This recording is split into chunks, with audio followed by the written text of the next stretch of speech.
better. It's better. Feeling better. Yes, thank you. Thank you, guys. You're very sweet. Much better. It completely disappeared. Borderline, almost completely. Just feel very tired. I drank a double espresso. So just give me a couple of seconds till the diesel engine starts running, and then I'm going to be good old Hugo. Welcome in, welcome in, welcome in. How are you guys doing? Anybody sick? I hope nobody is sick. Mankind knew that they cannot change society, so instead of reflecting on themselves, they blame the beasts, heaven or hell. Fuel one. Let's rock. I love that. You guys remember young MA? Like, what the fuck happened to her? Super popular at one point, borderline mainstream. Like, we're talking like 100 million plus YouTube downloads, YouTube views, and completely gone. Did she drop anything at any point? 7 years ago, 8 years ago. Oh, there's a new thing from 3 weeks ago. Is she back? That's strange. 3 weeks ago, 1 day ago, 2 months ago, 5 months ago, 7 months ago, 7 months ago. She went on Kai Senat. Okay, 10 months ago, 6.8. Okay, so I guess just my algorithm abandoned her. She didn't disappear. Okay, there you go. You know, the intrinsic nature of man to believe that their subjective experience is everybody's experience. If I didn't see a storm hit that tree, then did that storm really hit that tree? Welcome in, guys. Welcome in, guys. Welcome in. Okay, so what do we have planned for today? I can't really give you life updates because there's nothing really to update on. I ordered a bunch of new masks, but for some goddamn reason they are stuck at the border, so I gotta go and pick them up. Border, I mean the police thing. They need me to go and give additional details. So I'm feeling like I've low-key been conned because on the site it said that I'm ordering it from the European Union, but I don't think I did. Customs, yes, thank you. Ubashi, you crazy motherfucker. 100 consecutive streams. Well, thank you very much, Kubashi. Thank you very, very much. Can we get W's for the greatest Polak to ever be Polaking? Thank you very much. Yes, I'm feeling better. Thank you, thank you. Slightly better. Oh, look, I got a little hair coming out. Disproving all the allegations that I am the leftist Tim Pool, okay? Ay. What?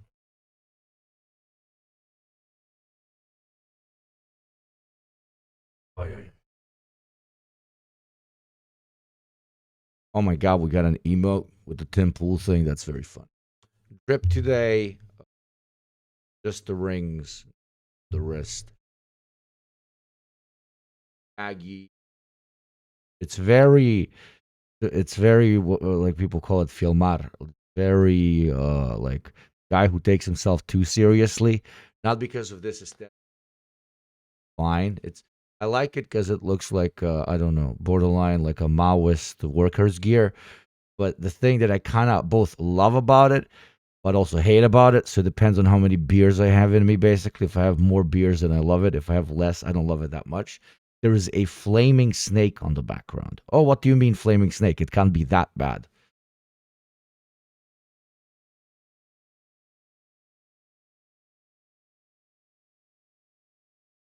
It's an actual flaming snake, but it's cool because it's like stitched and so on. So that's sick, though. It's not cringe. I feel like it's slightly cringe because Drive vibes, right? Right, fake quest giver. And while Drive is not a bad movie per se, it's very it's been made cringe by the culture surrounding it, right? So I don't know. I don't know what to think about it. I put a vest on top so it hides the thing. Crazy thing about these two, they're actually functional. Incredibly. I remember ordering this right as that disgusting war in Ukraine began. Because I ordered this from Russia, and it arrived like 3 weeks before the war started. Because after the war started, you cannot get anything from Russia anymore, right? Because of obviously the sanctions. So I got one of the last things to get imported into the European Union from the Russian Federation. It's from Leningrad. It's like a particular brand, guys. Peterski Shtit. They're weird. I like them. You feel better? Yes, my friend. Yes, I do. Yes, I do. Yes, I do. Yes, I do. Very much. Barry, what were you sending me earlier? Anyways, welcome in, welcome in, welcome in. Today's target for Gamba is 4,750. I will lower it now by even keep going down. I will lower it by even another number. I really want a Gamba today to make myself feel better. The Western tax goal for today is 24. Let's try and hit that. And let's get right into the news. There's quite a few things to cover. We're not only going to do news, we're also going to do some video essays because I feel like talking about more general philosophical questions and theoretical questions and not only covering the news, but we'll also do a lot of news. Unstable? What the fuck do you mean unstable? It's not unstable. My connection is good, right, chat? I don't know why my system here is saying average stream bitrate too high. Keyframe interval too high. Is the system telling me it's too good? Is the system telling me that my internet is too good? That is fucking strange. Golden here, right? Mogging Twitch. Literally says it's too high. Yesterday I felt like I was tripping because I felt sick, but today I'm realizing that I'm not tripping. For those of you who were with me yesterday, remember I told you that my internet was much higher than what it usually is, and right now it's again much higher than what it usually is. It's very strange. I didn't buy a new service. I didn't update it. I didn't make it better. Very strange. Hugo's internet is hot, hot, hot, baby. Yeah, yeah, yeah. Oh my God, hi. Thank you so much for the stream, and I hope you're feeling a little better than yesterday. I'm still working on my editing, but it helps a lot on the mood to be here with the best chat on Twitch. Excited for the stream today, and remember to hug a friend. Abundant apples never change. You always put a smile on my face. I've officially become a class trader in the streamer wars. For last night, I did a podcast episode with a fellow TikToker, and at the end, when they asked me what I wanted to promote, I introduced them to the only podcast worth listening to, the Reaction Podcast. Oh, come on, motherfucker. Well, thank you very much for doing so. Thank you very much for doing so. And speaking of, there's a new show I started with a man called Mike. He is from Panama, and he is our POC voice of the show. And Freda, a Bosnian mujahideen who we give a slot to preach about the beauty of Islam for the first 30% of every episode. After today's stream, a new episode is going to come out. It's going to be a public episode for everybody, and it's going to be about Joe Rogan. Joe Rogan. Okay? It's a very good one. Toasty, did you like editing this one? Do you think it's a good one? I think it's a very good one. Exclamation point reaction if you want to get a link to the show so you follow it everywhere, or scan the QR code on screen. Shadow, thank you very much for being our first subscriber of the day. God knows we need it because the ego requests we return to 5,000, my friends. Is there any time available to talk about the secret nonsense Canada is up to? Always time. Always time. Mike needs to stop addressing chat during recordings. It's kind of cute. Kind of cute. I do the same on the deprogram. I like it.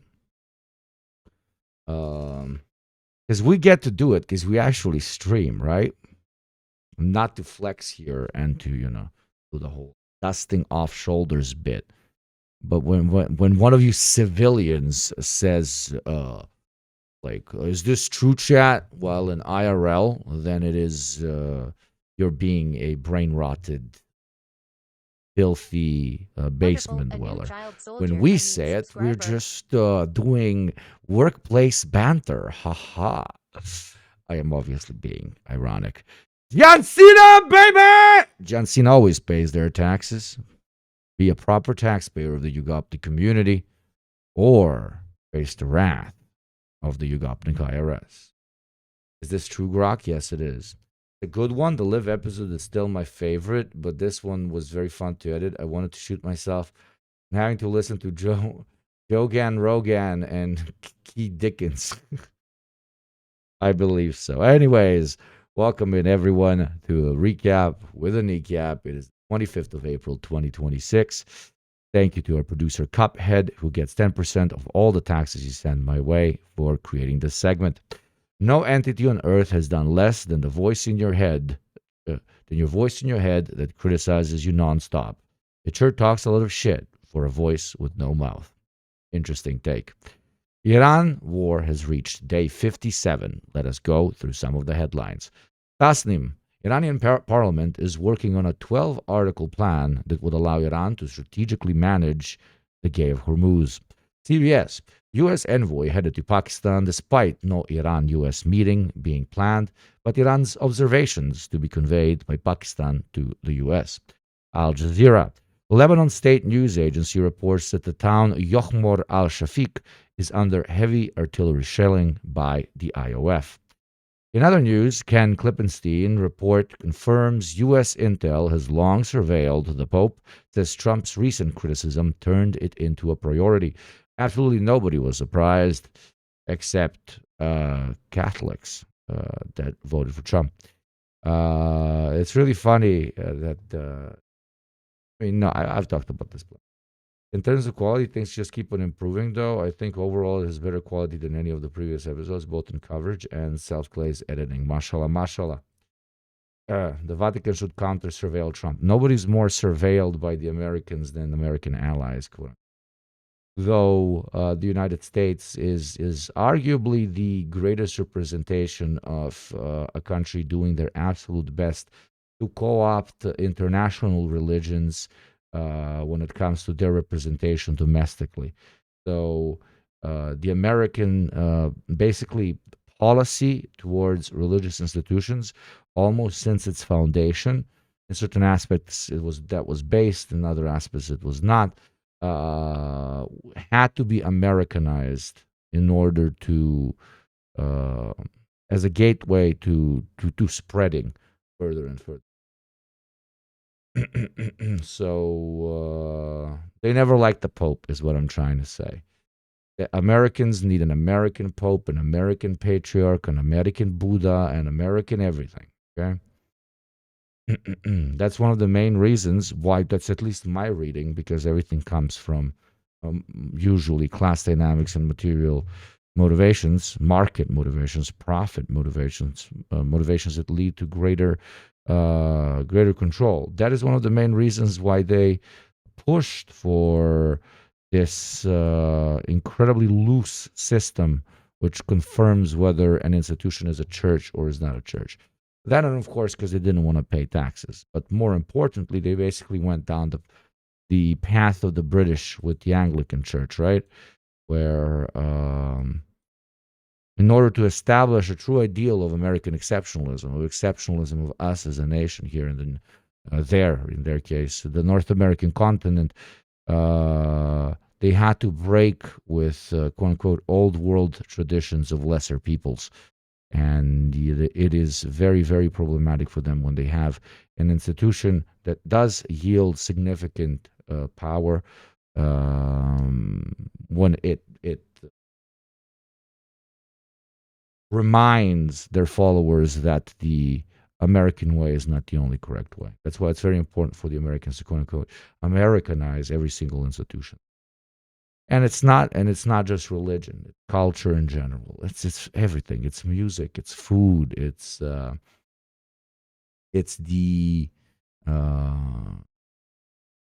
pretense of domestication of immigrants that happens in a lot of countries. But the United States, it is you must become American. You must subscribe usually to very when it comes to the States, very white supremacist attitudes. But once you subscribe to them, you're not getting through the door, right? You will not be considered one of us. We will continuously other you and remind you how different you are. But in order to exist in the first place, to continue living here, you must adapt to our request. You will not get no rewards, but it will lower the chances of you getting the boot. Catholics still big in the mid-Atlantic U.S. It is. It is. It is. Contrary to all the pushes that the Americans have had against Catholics, but other religious categories as well. That's why also Islam is so problematic to them, right? There is, if they were white, like the worst kind of fascist is an ex-communist.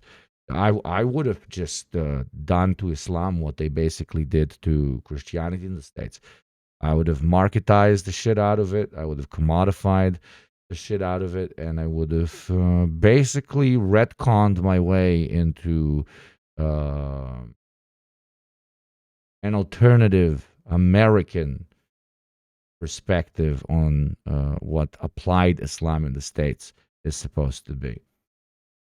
But they were just exceptionally convenient scapegoats, so you don't have to call up something when you can just demonize it and when it works. Anyways, AP, 5 Mississippi middle school students saved lives of their bus driver and 36 fellow students after driver blacked out. The 12-year-old sixth graders who safely stopped the bus said, "I didn't have time to process my emotions. I just wanted to make sure that nobody got hurt." That is very, very, very cute. Dropsite News report exposed the top content producers linked to Israeli doxing organization Cannery Mission. Fuck around and find out. Elephants. Fox News, 75-year-old millionaire Ernie Docio was trampled to death by 5 elephants while hunting in Gabon Lop Okanda Forest. Kenyan Court of Appeal has overturned the 2022 ruling affirming abortion as a fundamental right, declaring not guaranteed under the Constitution. Thank you, Kubashi, for being such a staple of this community. Thank you for the 23 months. That is very, very kind of you, my friend. And the 100 chain.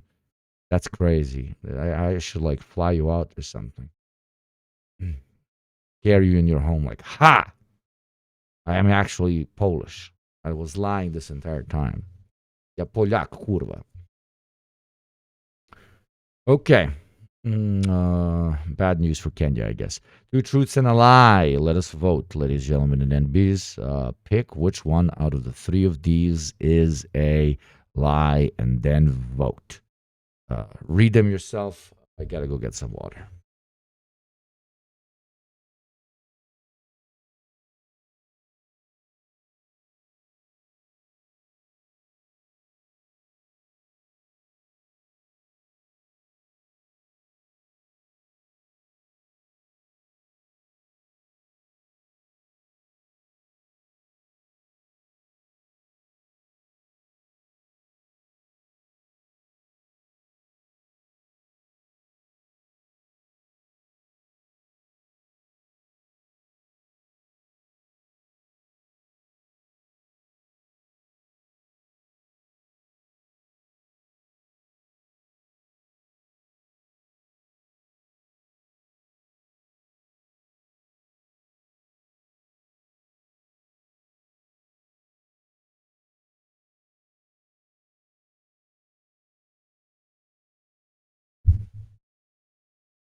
This is a leftist community. We can't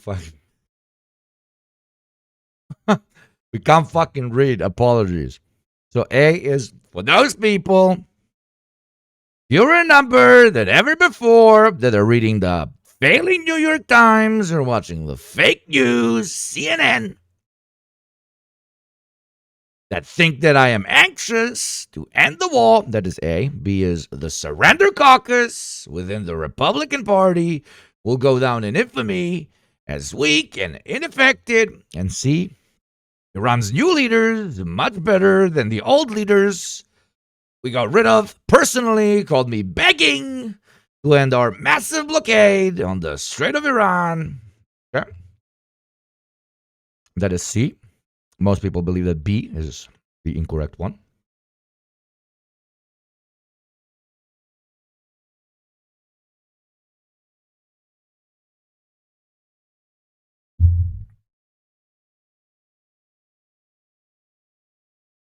And the truth is, drum roll, ladies and gentlemen, it's C. It is.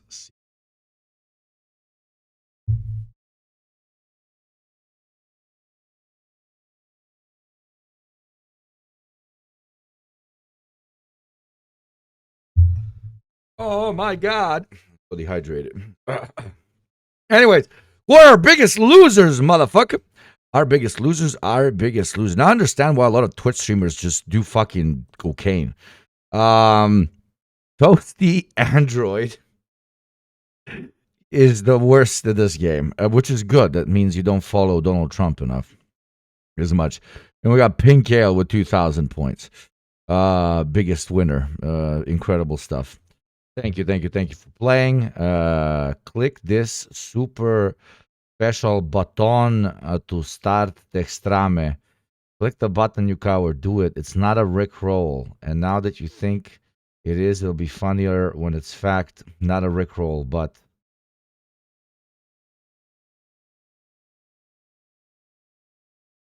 Die werden nicht gehen. Wir haben die eingeladen. Aber jetzt habe ich keine Lust mehr. Komm schon, das wird richtig witzig. Nein! Ralf, willkommen. you ancient human being. It was cute, though. It was cute. It was cute. Thank you, Cophead, our lovely producer, for setting up the recap with the kneecap on today's day. Thank you very much. Thank you very much. Let's get right into the news, shall we? I think they're going to continue to shoot us the bird. They're going to continue to stall. They're going to go to Pakistan, and it's going to be a new group of folks showing up so they can't strike a deal. Before we start, though, I almost forgot. Like, people really misinterpreted my tweet. I'm finally doing drama, I guess. Got like 28,000 likes, but it just got people like completely misconstruing what I said, where I can't really show the footage from there. The only reason drone warfare isn't treated like nerve gas or landmines under international law is because it isn't the West's sons dying from it. As soon as it's not Ivan's being blown to bits, but John's and Tom's, the discussion on ethics of drone warfare will become a mainstream talking point. The only thing I really wanted to say with this is that when it's suffering of people from the so-called developing world during wartime, these incredible Western think tanks don't really engage in conversations about the efficacy of particular modes of fighting wars, right? But the second Western soldiers are dying from a particular method of waging war, then the discussion all of a sudden becomes very, very, very very mainstream, right? That's the only thing that I wanted to say. And then I got a bunch of people that are like, this is excusing the Russians? And what the fuck are you talking about? And then I even contextualized, I would have written the same thing over Russian drones hitting Ukrainian men. Honestly, when I fucking did this, I didn't even notice it was Russians, but not like it plays a role. How some of you missed the point being the ethics of war here only gets discussed when it's real humans and Westerners dying is beyond me, right? 600 plus comments in the conversation, crazy fucking quote tweets, completely misconstruing exactly what I wanted to say. I was given context by a pretty chill guy here in the comment section that this kind of thing is commonly used. This sort of rhetoric is sometimes co-opted and used as a way to basically say, basically paint drone warfare, which is one of the main mechanisms the Ukrainians are using in their war effort, as de facto immoral and therefore something that should be banned, which can then greatly hurt the Ukrainian war effort. So it's kind of pitched as this like approach to propaganda that is commonly used for one or the other side. But I honestly was contextualizing this in a completely different way, like completely different way. Right? So I was confused. I was just confused on why I was confused on why people were misunderstanding me, but then when I was given context, I understood. So I guess I should pay more attention next time, and I should contextualize better next time. But it's not on me, with all due respect, to constantly think about the ways that certain reactionaries use certain arguments and co-opt certain arguments before writing my particular piece of analysis. I do like if I'm supposed to do that 24/7, then I'm not going to write anything. I'm not going to say anything. Messaging is always on spot. Fuck the haters. Thank you. But I gotta say, not all of them were haters. Not all of them were cunts. Some of them were genuinely like, dude, what? Like, you're just doing like a thing that a lot of problematic motherfuckers do. And I'm like, what the fuck are you talking about? And then they contextualize, and I understand. Sometimes you really understand what. China has way more capability for drones and aircraft carriers for drones in the U.S. So perhaps, oh yeah, when it comes to wars in which American personnel are engaged, where drones are being used, is going to be interesting. Already, Hezbollah is using a shit ton of these tiny drones against Israeli troops in the current Lebanon war, and we already have very Ukraine-looking footage of Israeli soldiers being blown to fucking bits. So now that we're seeing footage of Israeli soldiers being blown to bits, let's see what comes. So heads, no, I'm talking these types of drones this big, GoPros and shit like that. The Ukrainians have an absurdly large current mass drone production. I think they're between $60 and $130. This that DJI warfare, son. Alibaba drones. Yeah, man. Yeah. Thank you, Magic Mazda. Thank you very much for 2 months. That's what I tell all my it's not an these guys that do frontal assaults like this. Okay, they do frontal assaults directly on enemy lines. Be it fiber optic or not fiber optic, they are usually pretty far, deep inside, not deep inside of enemy lines, but extremely close to enemy lines. So they relatively often engage the opponent in firefights as well. But when compared to, just being the, let's be honest, just the meat being sent forward, doesn't matter in which army, it is a much better option. So if you're a min-maxer, if you're like a crazy min-maxer,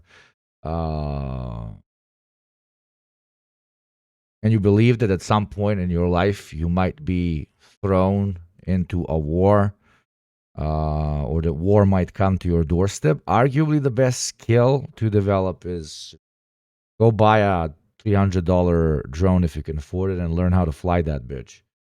Okay? Because when they ask you what kind of skills do you have, and you're like, do you want to see my my drone piloting streams? You're going to be, murdering a lot of people in cold blood, but the chances of you being murdered should be. Fiber ones can't be jammed easy. Maybe not at all. It is pretty terrifying. I don't think even at all. I don't think they can, I don't think you can do anything. Unless you can kill the electricity running through them, like melt their battery while it's coming. But they're not even close to being close to having jammers that are affordable and at the same time relatively good at melting batteries, fiber optic. Get a FPV simulator on Steam. Shoot the drone with special shotgun rounds for the AK. I know, my friend. I'm talking about specialized technology that needs to be developed if you really, really, really, really want to protect your whole.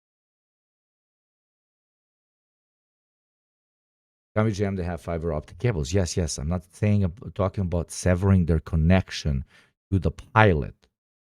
There's tech that melts them, that kills the electric current in the drone itself, but it's far from being developed properly.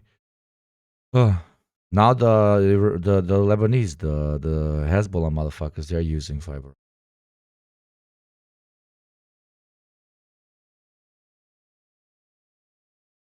They put nets around the tanks on the roads. Yeah. Some of the craziest, ugliest shit I've ever seen. Or will be talked about fucking centuries. Took about a year into the Russia-Ukraine war for them to make drones with long strings of hardline fiber to the drones so they. Yep. Crazy how we always go back to cable. There's something about cable. You know, they invented wireless mice, but most of us use wired mice. They invented wireless keyboards. Most of us still use wired keyboards. They invented wireless internet. Most of us prefer our internet plugged directly into our computer. They invented wireless flying killing machines, and we still prefer the ones with the cable.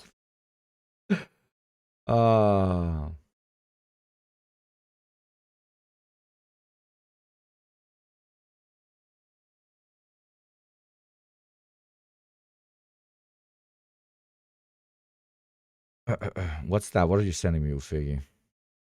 I'll just do this. Which, let me see.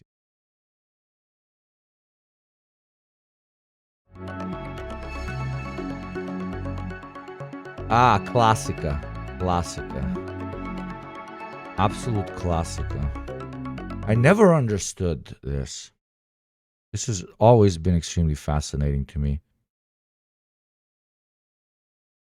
You're at war with the Ukrainians, who you define as the arm of American empire or whatever. And then during the period when, you know, Trump is president and is hanging out with Elon Musk, giving Elon Musk government positions in the country that you, like, presumably hate, you buy a Cybertruck and then you do photo shoots with it, buying a product of your enemy. It's so strange. And Elon SpaceX supports Ukraine. It's so strange. Chechnya moment. Pure Chechnya moment. That's exactly. Pure Chechnya moment. You see how fat that guy got since the war started? Motherfucker got that war depression chub.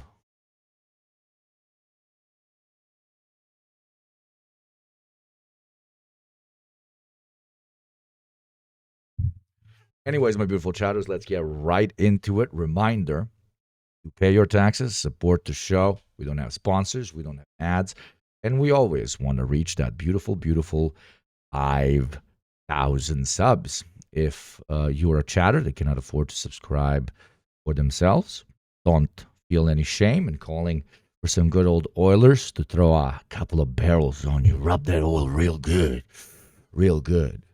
And I'm looking forward to seeing who the first Western taxpayer of the day is. I know it is very difficult to be the first one, but if you're a beautiful, proud, relatively well-off Westerner, this is the time for you to act. Make a couple of people's day a little bit brighter.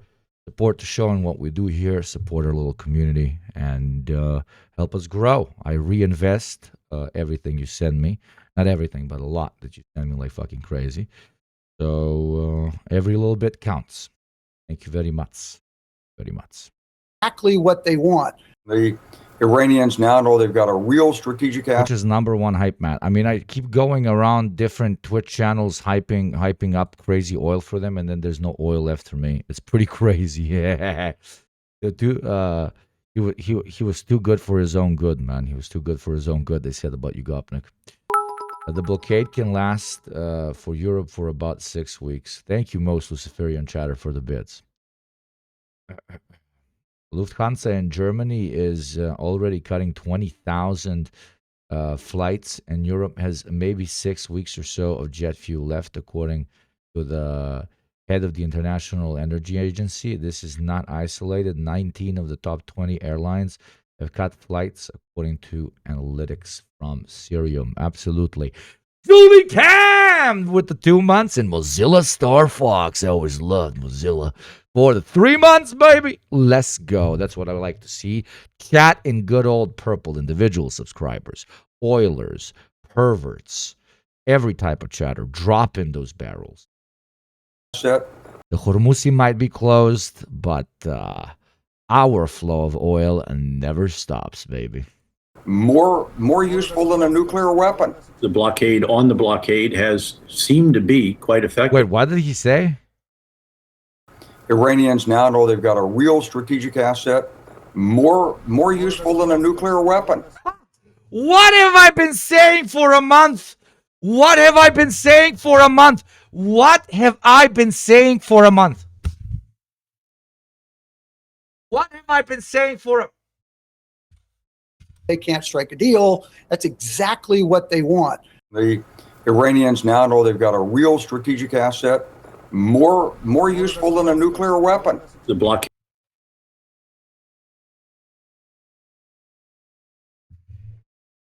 That is why you come here and cover the news with me. God damn it! I'm faster than CNN. Working for CNN. Why the fuck would I step down from my golden throne of Twitch, brother? We are the future. I don't gotta wait for no goddamn guy that spent 50 years in the goddamn army going up on CNN and saying shit that my Marxist ass can figure out in a couple of minutes. I'm gonna shit myself. Decrepit and thin, thank you for the gifty, baby. Hype train. Oh my god, I hope the thing is cutting me off when I'm screaming. I'm gonna pass the fuck out. Let's fucking go. I want that all crammed up in my Hormuzzi tougher than fucking Trump takes it from Bill Clinton. Iran was saying they're going to close the strait for decades. U.S. said in 2011 and forward its hollow threats, they'll never do it. Absolutely. You then got Kalshi sponsorship and you don't. I don't need no Kalshi sponsorship. I am Kalshi, motherfucker. You ever gone by in here, man? I don't need no Kalshi. I am Kalshi. I'm ethical Kalshi. If we hit the target, of course, which is very difficult when them numbers be going down. That guy's the legend. The one drip by one drip. Big dick motherfucker. Thank you, Derkus, very much. God of negativity. God bless, God bless, God bless. My kind of God, if you know what I mean, brother. You my kind of God, if you know what I mean. Yeah. God of negativity. Thank you for the 5. Still no Westerners. So many third worlders paying their taxes. Where are the Canadians? Where are the Americans? Where are the Germans? Where are the French? Okay, definitely not in this chat. Where are the Spanish? Where are the British? Where is my Western tax? God damn it, left unmade, my first Western taxpayer. For 1 second, I was about to give up on the goddamn sons of Yaqub. But not all of the sons of Yaqub, says daughters of Yaqub be bad. Some of them, like left on Main, come in and drop me that beautiful number and then take us with another one. Take us with another one. Oh my god, my abs are hurting from how much I'm screaming. The British must pay taxes, or their island shall be seized, and all the turfs shall be thrown out, so the island would remain empty. The Nordics must pay, for they have the oil. Okay, brother? I want you to take that beautiful social welfare thing that you got, and I want you to direct it at this goddamn streamer. Mobius Loop! Somebody said, servants of Yaqub. Mobius Loop was like, who is calling me? Yaqub. Let's go. Mayonnaise, motherfuckers waking up.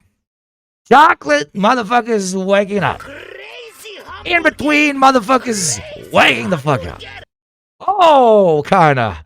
The fucking oil in this chat is more colorful than the goddamn LGBTQ plus. That's XYZ fucking flag. Yeah, brother. We got colors that we've never seen before. We got fucking aliens in this chat. Got motherfuckers, they're like, where are you from? And they're like, I am from Estonia or some shit. Literally inventing countries now, crazy. I had a motherfucker come in here and say he's from fucking Lithuania. I was like, man, they keep inventing these countries every fucking day. This is insane. Now you call them like a Tom. There you go, the sons of Yaqub. Can I see more sons of Yaqub? In a very strange context that I would be sounding very, very racist because I'm like sons of Yaqub, like, wake up, boys! Like, I'm basically doing that. Stop, Bruce, with those 200 biddies for the wedding. Let's fucking go. Let's fucking go.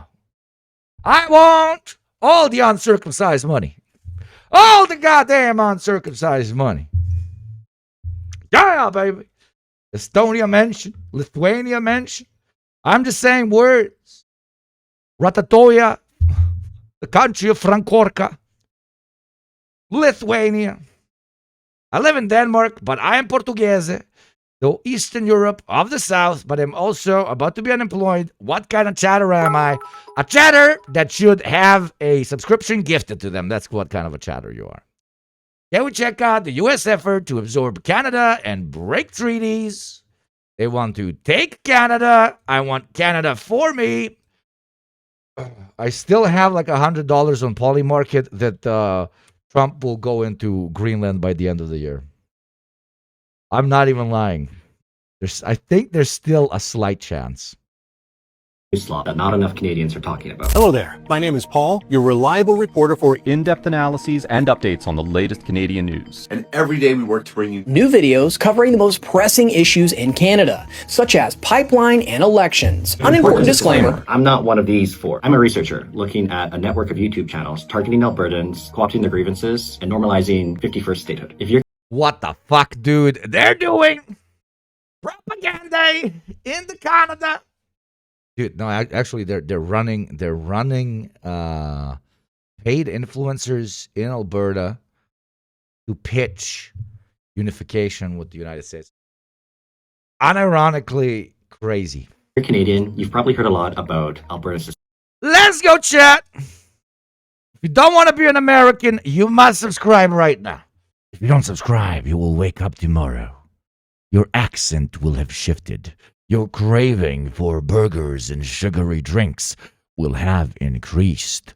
You will no longer wear clothes. You will wear pajamas everywhere. Your streets will no longer be walkable, and you would have to drive to a place just to get a loaf of bread. Speaking of bread, it shall be filled with sugar. Sugar, sugar, sugar, sugar.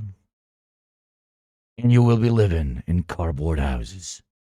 You do not want to be American and consume some goddamn oil and save this hype train. I am saying, as the preacher of anti-Americanism, if we do not reach level 13, you will all get circumcised and become American. Circumcised Americans. Is the American in the room with you now, sir? He always is. I am so scared. Brother, I'm also half Canadian, so not only do I live in Denmark, where Trump is threatening my proxy of Greenland, but also half Canadian, so Portugal is cucking itself to the U.S. My place of living getting threatened, and my backup nationality is being threatened. That's fucking legendary. I also love how you said backup nationality. Chat, the moment is upon us. Level 9. Are you going to yank yourself? Are you going to start wearing Rocks? Dum-dum-dum. Choice is yours. Session. Online, this is a noisy ecosystem. Some YouTube channels generate millions of views on the topic. But if you dig into the details, these aren't real Albertans. They mispronounce our cities. Rail interchanges south of Winnipeg and Regina, they move Alberta's product daily. They misunderstand our politics. Independent MLA Dallas Brody, who normally talks like he's reading from a hotel pillow menu. And there's other moments like this. Alberta's been bleeding out cash while Ottawa throws money at provinces that block their pipelines. Cough, Quebec. Our data shows clear evidence of coordination between all these channels. These videos have basically the same titles, very similar phrasing. Thank you for the level 9 hype train. You are American now. You are American. You are American. Hell yeah, brother. Yeah. It's an American stream now. Goddamn, what these Canadian sissies fucking talking about out here. Alberta's an ancient American land, brother. Belongs to our ancestors. Our ancestors, all birdie. Okay, tell me this. How the fuck, goddamn, how can you tell me that a place called Alberta can be Canadian? Called Alberta, bro. That's the most American name ever, brother. In the scripts. My sister lover slut is called Alberta. I love my sister wife. And a high degree of shared commenters. And to top it off, they frequently lie, and it's pretty obvious. They use day-to-day headlines to exploit political divisions to come to exaggerated conclusions. Maybe they're just doing this polarizing shtick for clickbait, but the political content points to something perhaps more worrying. We think Canadians don't emote only. The shit doesn't work. Especially Albertans deserve high-quality, transparent, fact-based journalism on these really tricky political issues. Our goal is to equip Canadians with the knowledge to navigate this digital world. If you want to learn more, we have a website, and we even made a webpage for this specific research where you can dig into the details. There's a new type of news slot that not enough Canadians are talking about. Hello there. My name is Paul, your reliable reporter for in-depth. Thank you very much. I think it was Lady that sent it. This is scary. This is pretty scary, I'm not gonna lie. They're setting a groundwork for something. On the blockade has seemed to be quite effective. They have many dozens, if not hundreds, of very fast attack boats. They are a threat in the same way that drones and missiles are a threat. Iran, similarly, had been planning to retaliate. You know, as long as we'd had a plan on the books, they'd had a plan to respond. The U.S. sending this third aircraft carrier to the Middle East, what options does that give the U.S. military? Well, it certainly gives the U.S. military a lot more options. One of the great concerns in the GCC countries is that their bases not be used for attacks into Iran. So to replace that, you bring in an aircraft carrier that's 90. Yeah, and Iran says we don't care and still hits the bases. Setting a very real material precedent for countries to start asking themselves twice before they allow American bases to be deployed on their sovereign territory. Because turns out there are consequences to being a sellout little bitch. Fighter aircraft that are capable of being used. They could also, if it is, as Pete Hegseth says, this is going to take as long as it takes, it can also be used for replacement operations. So those other sailors. By the way, I'm moving down the sub count continuously for our Gamma goal. So it was 4640. Now I'm moving it for 24560. Yes, that's fair. It was how many for 51? Yes, that's exactly how. We need 65 more. I think we can Gamma today. I'm so excited. That have been in the region for so long can go home. We talk about an aircraft carrier being 500,000. They were a part of the war and haven't signed a peace treaty. You don't even need to use fancy terminology like that. The Americans said that international law is unimportant, so international law will not be important to us. It is only in reciprocity that we believe. Okay? Tons of diplomacy, and here's a good example. And it was a matter of time for countries to call the American bluff, and now they're calling it. And the proverbial poker table has been literally flipped. Love it. And to that point regarding what Hegseth was describing as the naval blockade growing and going global, practically what does that part of it mean, going global? Well, I think he was referring to the fact that it's not just Iranian tankers, it's not just American military forces there, but the fact remains that this is expanding in terms of the number of countries that actually have assets in that region or potentially could bring assets in the region. Sadly, it also means that the situation is going global as we see this blockade creating significant problems throughout the world, not only with petroleum prices, but also with fertilizer, with helium, and other items that are so necessary for the world economy. It's also notable that President Trump Jesus, the coverage is so boring. Yeah, okay, we'll know. Ordered the U.S. Navy to shoot down any Iranian boats that are placing mines in the Strait of Hormuz. We've heard the administration repeatedly say that Iran's Navy is at the bottom of the ocean. And the LDR question that they keep asking these retired fucking generals is there something that Donald Trump can do? And most generals, no matter their political affiliation, basically say not really. Just a more Republican-leaning ones say, we've already won. Like, we've won. We can go home. Please, President, sir, please, let's just go home. And the other ones say, we're losing. But also, please, what the fuck? Yet these sort of... My oil industry donors are screaming in my ear. Smaller speedboats continue to be a nuisance. What are the implications there? Why can't you do anything in regards to the situation? Isn't a military intervention possible? How many times do I have to say this, my friend? Maybe some of you are new.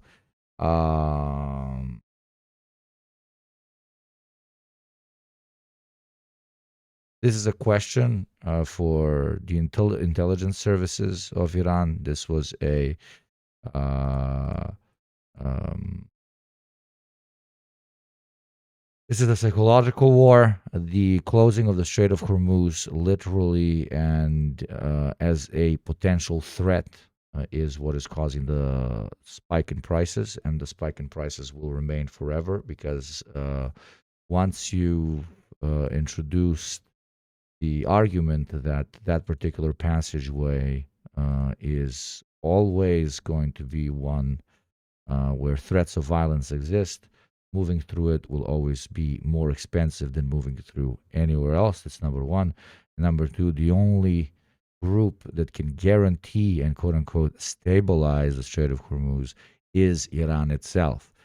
How do you achieve something like that, which can stabilize basically oil transportation?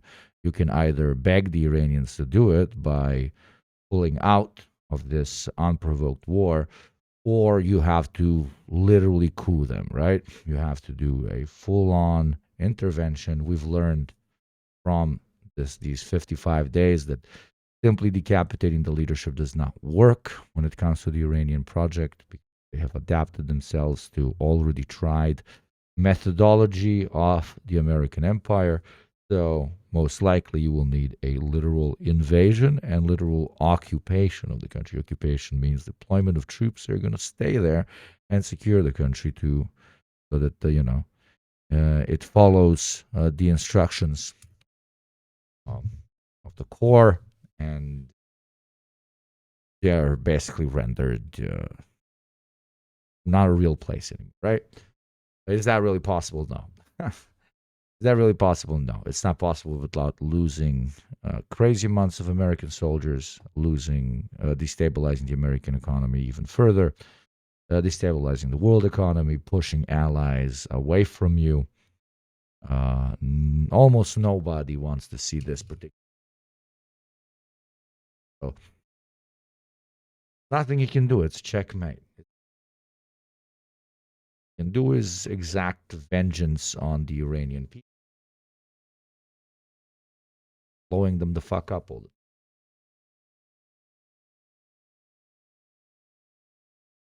Nobody likes this. Absolutely nobody likes it. Except a couple of course, oil corporations. But even for them in the long term, this is not too good. Regarding what remains of Iran's capacity on the water. What is left for Americans to do? To say that they won and to leave. Water. That's it. There's nothing else.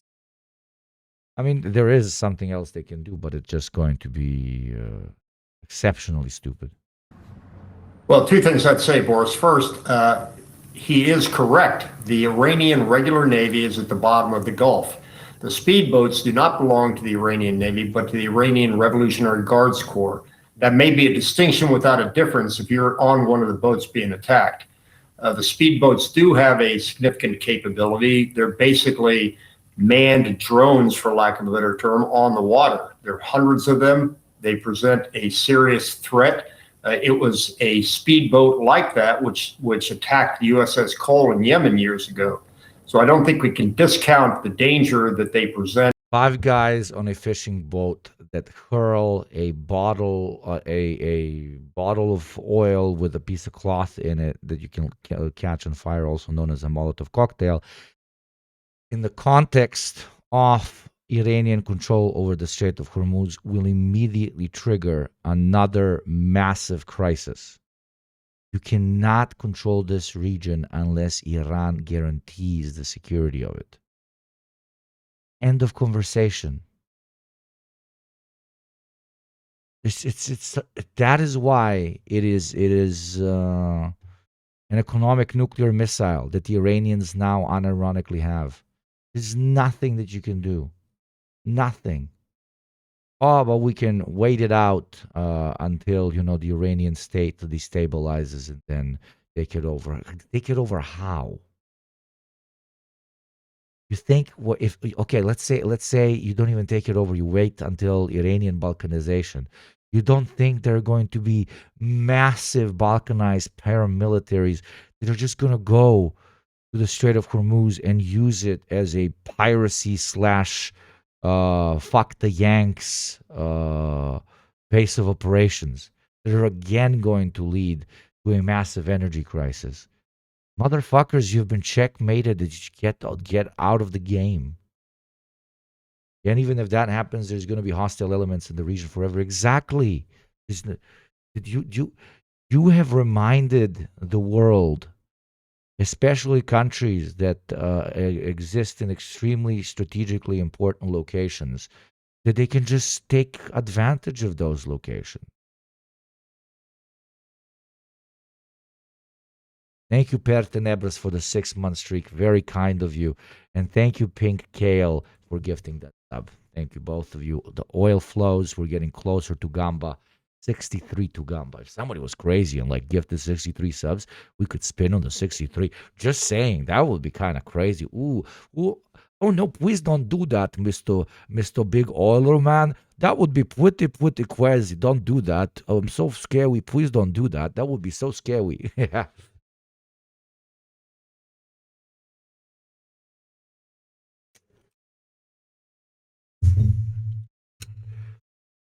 The only reason the Iranians on those boats are not even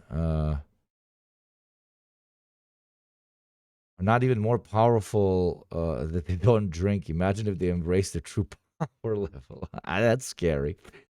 But thank you, Barry Balls, for the 3. Thank you very, very, very, very much. Can't believe nuclear artillery exists. Don't tell Trump. I keep reminding people that Iran does not need nuclear weapons anymore. It has something better, okay? It has a nuclear weapon that does not ensure mutual destruction. You understand what I mean? Because if you start launching fucking nukes at anybody, everybody starts fucking launching nukes at you. But if you cut off the Strait of Hormuz, sure, you suffer economically because you also close off your oil exports, but you don't die. Number 2, you can still keep it open for parties that you have contracts with and they're not invading you, which right now there's a lot of propaganda on both sides. The Americans are like, oh, nothing is passing. The Iranians are like, oh, everything is passing. The Chinese are saying everything's passing and it's okay. We'll know more about that, as time goes. Barry, thank you so much for the 3. You know I appreciate you, dude. Thank you so much. Thank you so much. Almost as if you cut off a country from the global economy, they don't care if they destroy it. Absolutely. Absolutely. They already put max sanctions on Iran. There is nothing that can go worse. Absolutely. Man, is the U.S. going to be able to help itself in its fall? What could happen? That is the greatest question era, maybe the greatest question of our era. We are living in a transitionary period where one philosophy of one approach to how the world is supposed to be governed is going to be replaced by another one. This has happened throughout history, the replacement of one dominating empire with multiple ones, or complete balkanization, and then you just a lot of mid-sized to large powers that eventually start eating each other, growing, etc., etc. This has happened throughout history. We've constantly moved from one form of unipolarity to another. We've never been as globalized, so I'm talking regionally and in different continents and so on. But why is our transitional era from unipolarity to multipolarity going so important? Because we've never done it with a unipolar world power that has a nuke. And we have no historical base of information to pull from when guessing what is going to happen. And that is very scary. That is very scary, especially for Marxists, because we are kind of like, our historicism is, in my opinion, sometimes misguided, because the fact that we see patterns in the way human history develops does not mean that those patterns will be followed forever.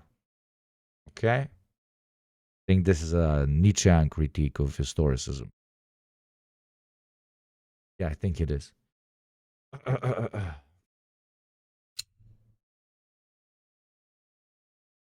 So we'll see.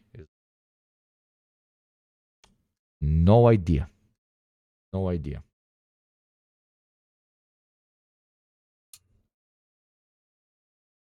Israel is capable of starting World War III. Let's be honest, they are full on. I agree completely. But I suspect our U.S. Navy is pretty capable of handling that threat. There are still concerns about clearing mines from the Strait even after the conflict ends. We understand that briefers from the Pentagon told lawmakers here on Capitol Hill that it could take up to 6 months to fully clear the Strait after the war ends. How do you see the threat of mines still lingering?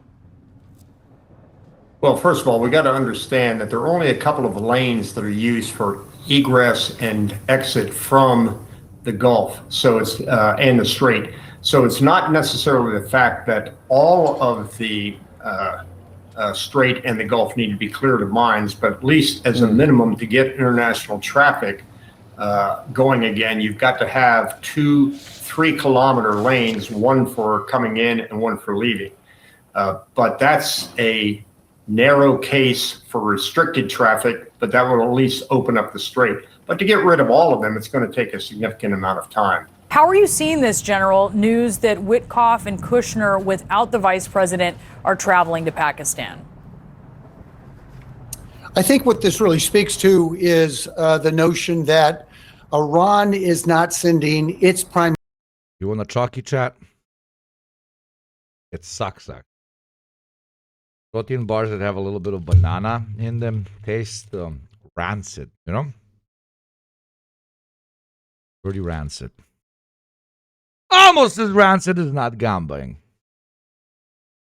Prepared to cross. So in order to move forward with some type of a existing or a new relationship with Iran that does not entail the dynamic targeting like you just potentially, that dynamic targeting that might take place, is you've got to take the highly enriched uranium piece and kind of move it to the side and say, look, okay, this isn't going away. But there are a whole bunch of other things we can do right now to unscrew a number of problems, but we've got to be able to focus in on that. So I think this is taking the highly enriched uranium, moving it to the side. That's what Kushner and Witkoff will address as those other pieces fall into place with next step options. So as you're looking at a real asymmetry here with these small boats that can do so much damage, these Iranian boats, even as Iran's navy has been decimated, what should the U.S. plan, the targeting, look like to target those small attack boats? Well, the key thing is freedom of navigation through the straits. That's number one. The Navy has the capacity to do that, has the ability to do that, is doing that right now. We're boarding ships that pose. Guys, if you walked into this guy's room, I don't know if it's, I'm not sure if it's giving enough information about what he used to do in his life. I'm not sure if it's giving us enough. Walk into this room, what do you think? What did this guy do when he was younger? What was his job?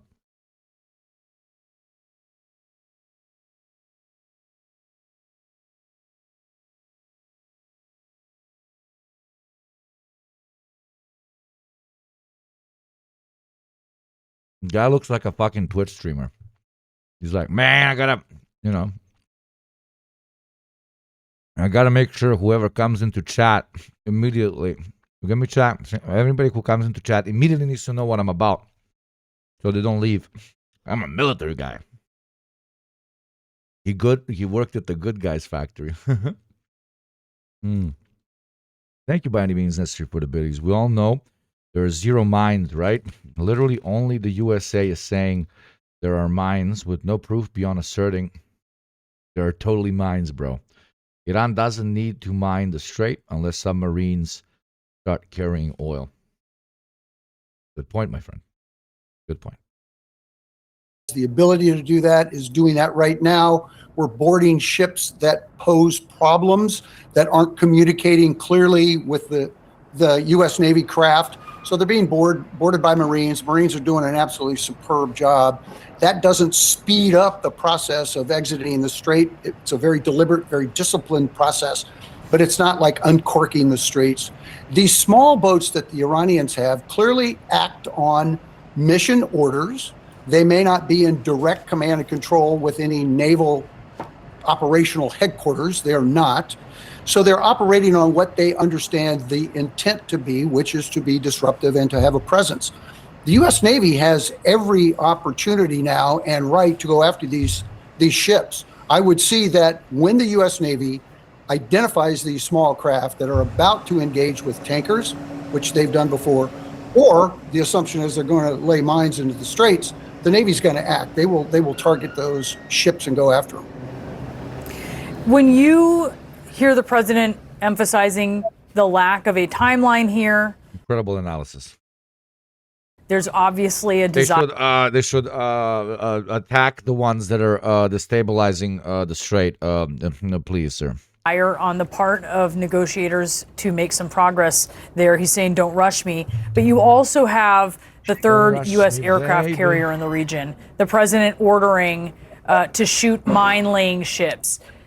Secretary of Defense Hegseth emphasizing that U.S. troops remain locked and loaded. How are you seeing all of that? All of that is necessary preparation. I mean, that needs to be done. We would expect that to be done.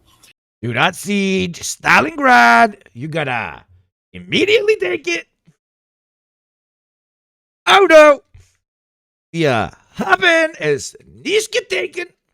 Wir müssen die Sowjeten attacken vor 3 Jahren. Ja. Eine kleine. Ich habe eine kleine Wurst. My God. I think that was my impression of Adolf Hitler. Donald Trump had a child. Wir müssen die Juden zerstören. Die Juden und die Slawen und die Roma alle müssen zerstört werden. Ja. Oh, the second one was better, right? I like that. Go on, I feel my genes activate. I am the ultimate Jacobian monstrosity. Trump Hitler. Adolf Trump.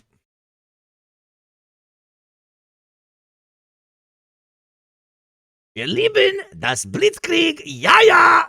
Mein kleines Blitzkrieg. Or what was it? They come to me and they say, Heil Hitler. They say, you're the best. We heil you. I heil them back. Thank you for heiling me.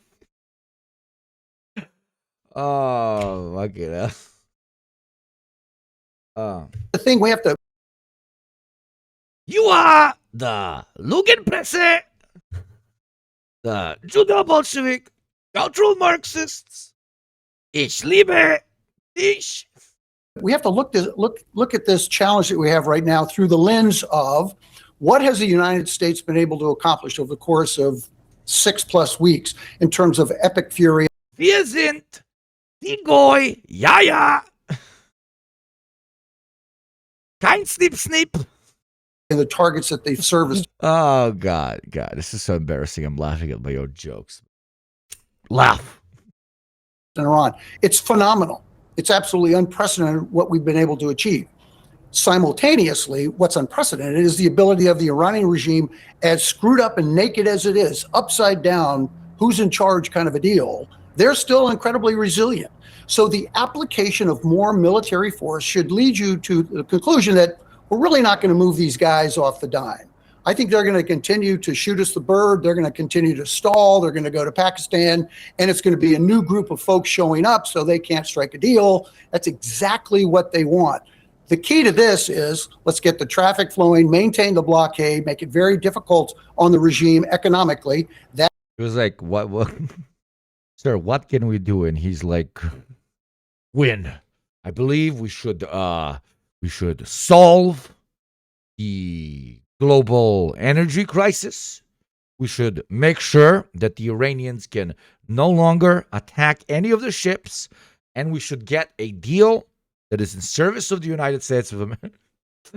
It's like when your bro comes at you for like dating advice, and he's like, dude, I haven't slept with anyone in like a year. I haven't dated in like 2 years.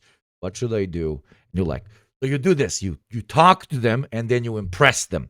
And then you take them on a date, and you're very nice and respectful, and then you go on multiple dates, and then she really likes you, and then you start dating and sleeping together.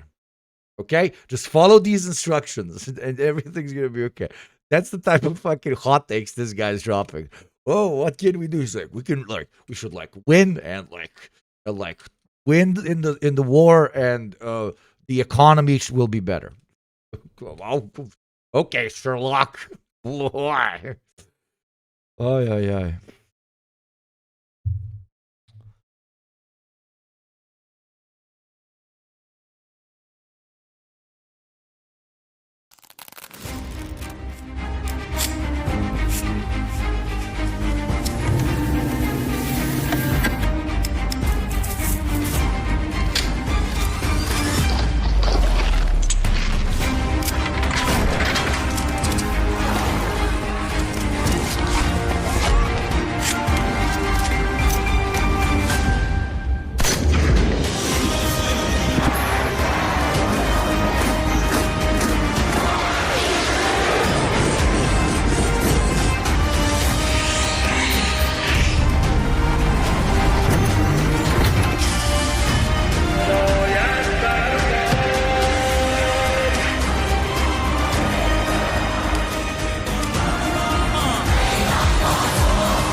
امروز خیابان، میدان و دیپلماسی با هم.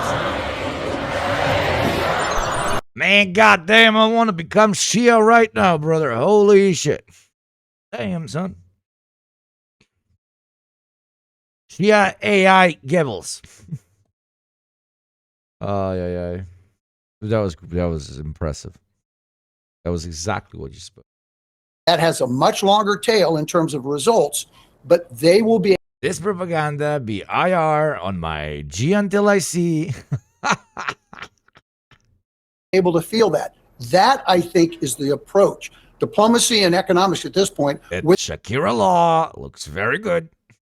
The incredible threat and the capability to do some additional damage. But we have to keep that with our eyes wide open and realize the causality of more military damage and the result we're looking for is not necessarily going to be there.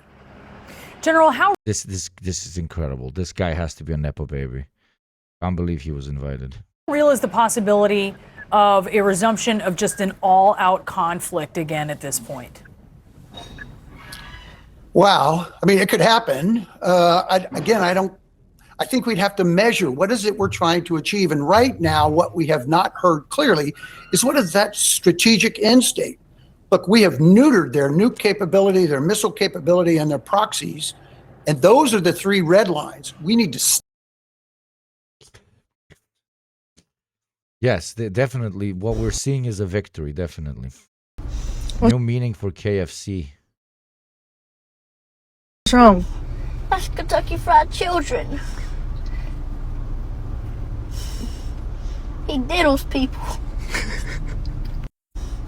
What's wrong? That was fake and straight, but still funny. Stay on those things like white on rice and just make it very difficult. So I would hope this would be a transition to a more sustained engagement against those targets. If it was an all-out challenge or an all-out air tasking order, we're going to go back and start hitting all these targets.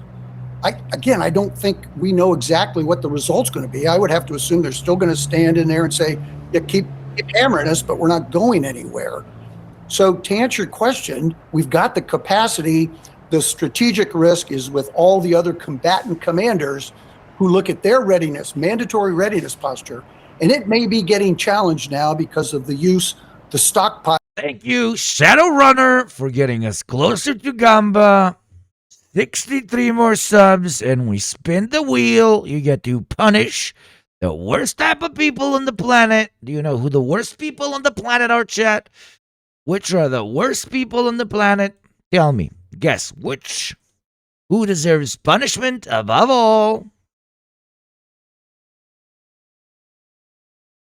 Pedophiles, even worse. Israelis, much worse. Anglos, the Polish, no.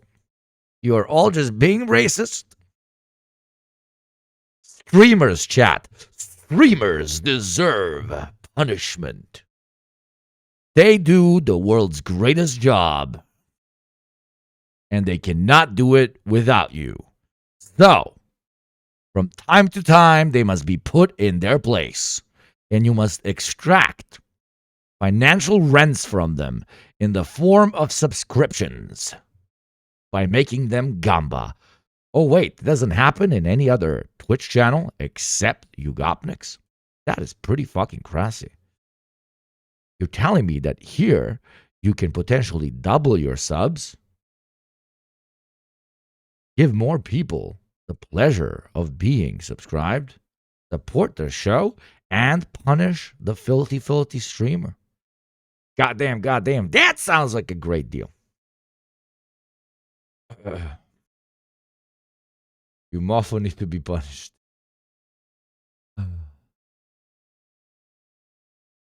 Simps. Clankers, good one. And basically half of a clanker exists in your screen. All of those combatant commanders. Westerners who do not sub will be prostitutes. Don't threaten them with a good time. You know how freaky these rely on in order to execute their tasks are now being diminished based on the high op tempo in Iran. This Trump threat against the Iranian mine boats, what he is saying about time being on the side of the U.S. but not on Iran, how are you seeing his rhetoric in light of negotiations? Well, actually, you've labeled it very properly. It's rhetoric, it's propaganda. He tweeted that, on Truth Social, he said that we control the strait, the U.S. controls it. The reality is, no, the U.S. does not control it. The Iranians do not control it. It requires literally a collaboration to be able to open this back up again. So this never-ending saber-rattling is not the way to proceed into negotiation. Okay, like these talking heads just say everything that I've been saying for 3 months, so we're learning nothing more. But check this out, the new era of war propaganda. Have you heard about Jessica Foster? No. There she is. She's an influencer who's gained a ton of followers, posting pictures as an army service member with MAGA figures on her Instagram account, jessica.foster. I was curious to see the account myself, so I typed it on the search bar and found nothing. The account had disappeared. I checked the link tree, I found somewhere, and same, nothing. Now the big question is, who's Jessica? Or more specifically, who's behind Jessica's account? Because yeah, Jessica Foster does not exist. She was almost certainly generated by artificial intelligence. There is no trace of her in civil records, public documents, or military service. She is AI. fake. But she's also emblematic of what I identify as. But that's the meta conversation. Even if she was a real human being, she would still be fake because it's a carefully constructed character that's supposed to honey trap you into joining the war. The third step in gendered military propaganda, a new strategy gaining popularity around the world that increasingly relies on AI, irony, and eroticism. But before we get to that, we first need to describe the steps that came beforehand. One of them is what I call the girl bossification of the military in the 2010s, a neoliberal distortion of the first step, which is the feminist push for women's inclusion in all sectors of public life, including the military. Each step feeds into the next, producing the conditions in which AI-generated military dream girls can become the blueprint for a new era of gendered war propaganda. My name's Alice, welcome back to my channel. Okay, let's start with step 1, damsels in distress. And before I do that, I need to share with you some really exciting news. If you clicked on this video, you're gonna love my new series, Ladylike. We just finished filming the 3rd episode on You thought I was gonna spoil that. Absolutely not. However, the first episode is already out, and the second one will be out very, very soon. Ladylike explores the lives and crimes of women who didn't really care about morals or gender roles. The idea came as a reaction to a decade of Me Too trials, followed by an anti-feminist backlash. I felt like we deserve narratives that aren't that depressing, and so I came up with Ladylike. They say women cannot be dangerous, that violence isn't ladylike. Let me tell you about the women who decided otherwise. The women we talk about in this series have done absolutely crazy stuff. One was put on the most wanted terrorist list, another one ran a poisoning business, and another one ruled over 80,000 men as a pirate queen. But their stories are barely known. China did it better? What do you mean? Oh my god. Of course there is. Oh, Jesus.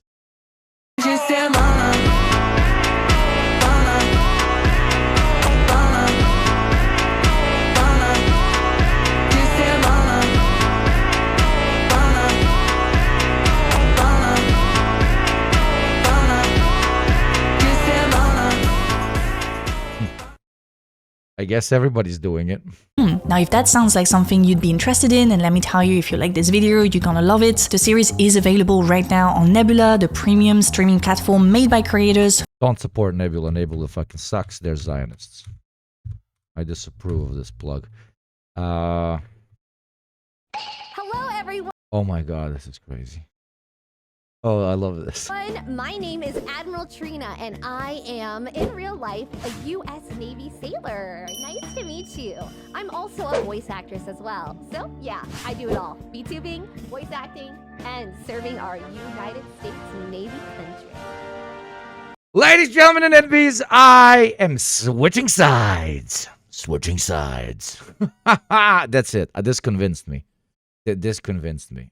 I mean, this whole Marxism thing, I really believed in it. This whole like anti-imperialism, but there's anime titties in the U.S. Army, brother. There is anime titties in the U.S. Army, brother. How many anime titties do I get if I join, brother? How many do I get? Hello, everyone. Speaking of which, you see how these guys do propaganda? For the military, where there's guys who do anti-military propaganda, anti-war propaganda, anti-capitalist propaganda, anti-imperialist propaganda. And those guys are anonymous. And those guys don't take up sponsors. They don't take up ads. Okay? Those guys give you discounts on merch. Those guys encourage you to support your fellow chatter. Those guys tell you to use your free Prime. Those guys tell you to use your $6 a month or less to subscribe individually or pay your goddamn taxes. Those guys remind Westerners and developing world chatters that we have a specific system designed on who should pay how many taxes, exclamation point tax. Those guys give you a crazy reward where you can punish the streamer man if we ever reach the Gamba goal, which I will lower once again. Those guys are many. One of them called motherfucking Ugopnik. So, if you would like to support what we do here, please consider whipping out that huge debit card. Puerto Rican vegan socialist, what's up, baby? Booze, burgers, and bombs. That's freedom, brother. Unfortunately, I do not have anime ditties, okay? I do not have anime ditties. But,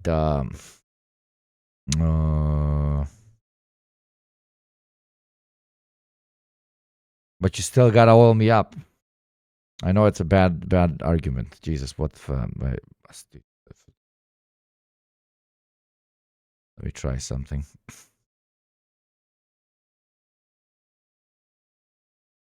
If I'm not gonna do that bit. You know what? I was gonna do the bit, but I'm not gonna do the bit. I wanted to do the bit where I was going to get a PNG of a busty anime lady and like drag the PNG right here. Maybe somebody can Photoshop that. Can somebody Photoshop my masked head? I'll not move for a second. On a busty anime girl. Do it. I want to do it as a bit. I want to test you guys. Like if I put that on screen and start talking, whether it's going to increase chances of subscriptions. Patzer, you beautiful son of a bitch. Thank you for the 12 months, 1 year. That is absolutely legendary. Thank you to both you and a Puerto Rican friend. An Ahegao mask? Okay, now you're making it grassy. There's a pre-made model for that. To become a Bastiani lady in the next 10 minutes if you wanted to. How do we do that? How do I become a Basti anime lady in the next 10 minutes? How? I love chatters. Please don't do that. Like this. How?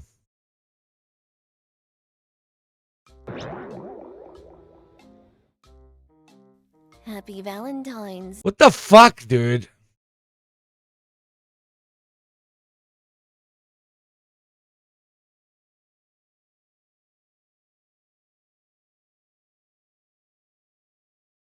Download VTuber Studio. Okay, let me download VTuber Studio. Is it free? VTuber Studio.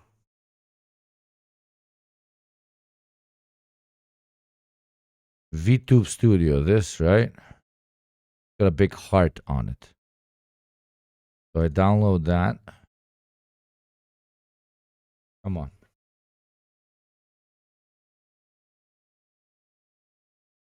Download.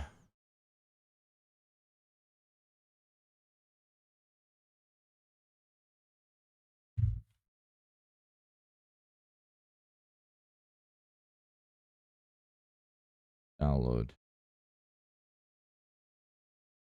Hold on the App Store, right off screen.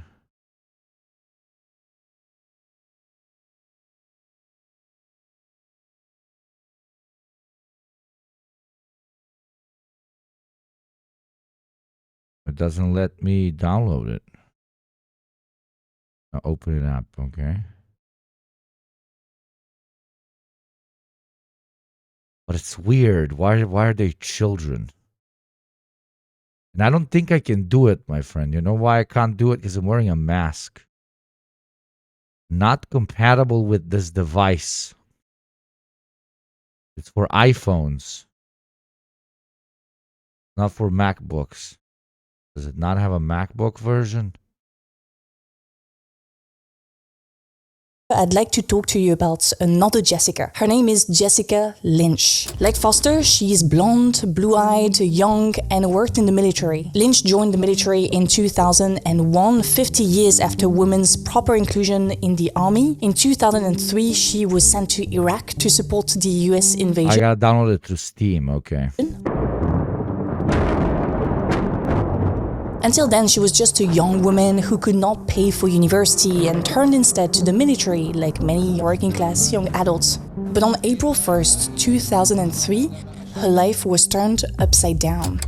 A week beforehand, Lynch convoy was on its way to Baghdad, but their vehicle experienced mechanical problems that delayed the company, made them miss a turn, and led them into territory controlled by Iraqi forces. Unsurprisingly, the group was ambushed, and Lynch was wounded and captured by Iraqis, while other members were killed. She was later sent to an Iraqi civilian hospital, and from that moment, the story of what happened changes depending on who you ask. Initial reports indicated that an Iraqi man whose wife worked as a nurse in the hospital told US forces that Lynch had been tortured, but was alive. That version of events was later contradicted by Lynch herself, who said she was treated humanly with a nurse even singing to her. On March 30, Iraqi forces even tried to send Lynch back to US forces but had to abandon the mission when Americans fired on the Iraqi ambulance carrying her. None of that mattered, though.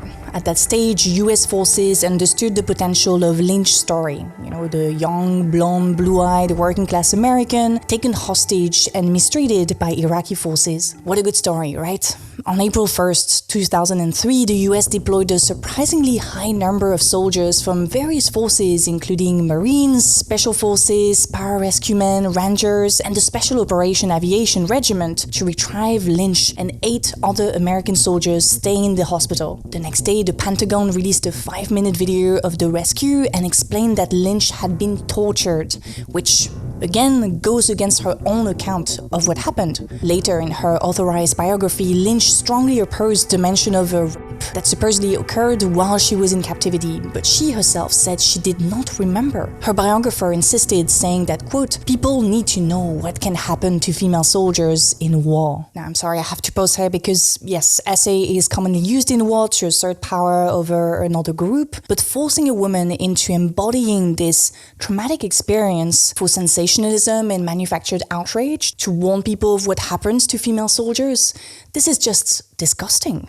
Anyway, you get the idea. The 5-minute video of her rescue was shared with the public and the authorized biography was released the same year. Jessica Lynch became a tool of gendered war propaganda. She was this brave American soldier who turned into a damsel in distress as soon as her company was ambushed and taken by Iraqis. She returned home as an icon, showered with gifts, flowers and letters. She was awarded a bunch of medals and shown everywhere on TV as a woman in the military. In terms of female representation, you could think that that is good. But what type of representation are we dealing with here? Are we celebrating Lynch because of her bravery or because of her story as a rescued captive? Are we celebrating the woman soldier or the rescued damsel in distress? The victory of good over evil, embodied by this young woman who was violated yet made it back home. You see, Jessica Lynch was immensely celebrated for what she represented, not really for what she did. I mean, she and her team and their female driver took the wrong turn. Women in their driving, right?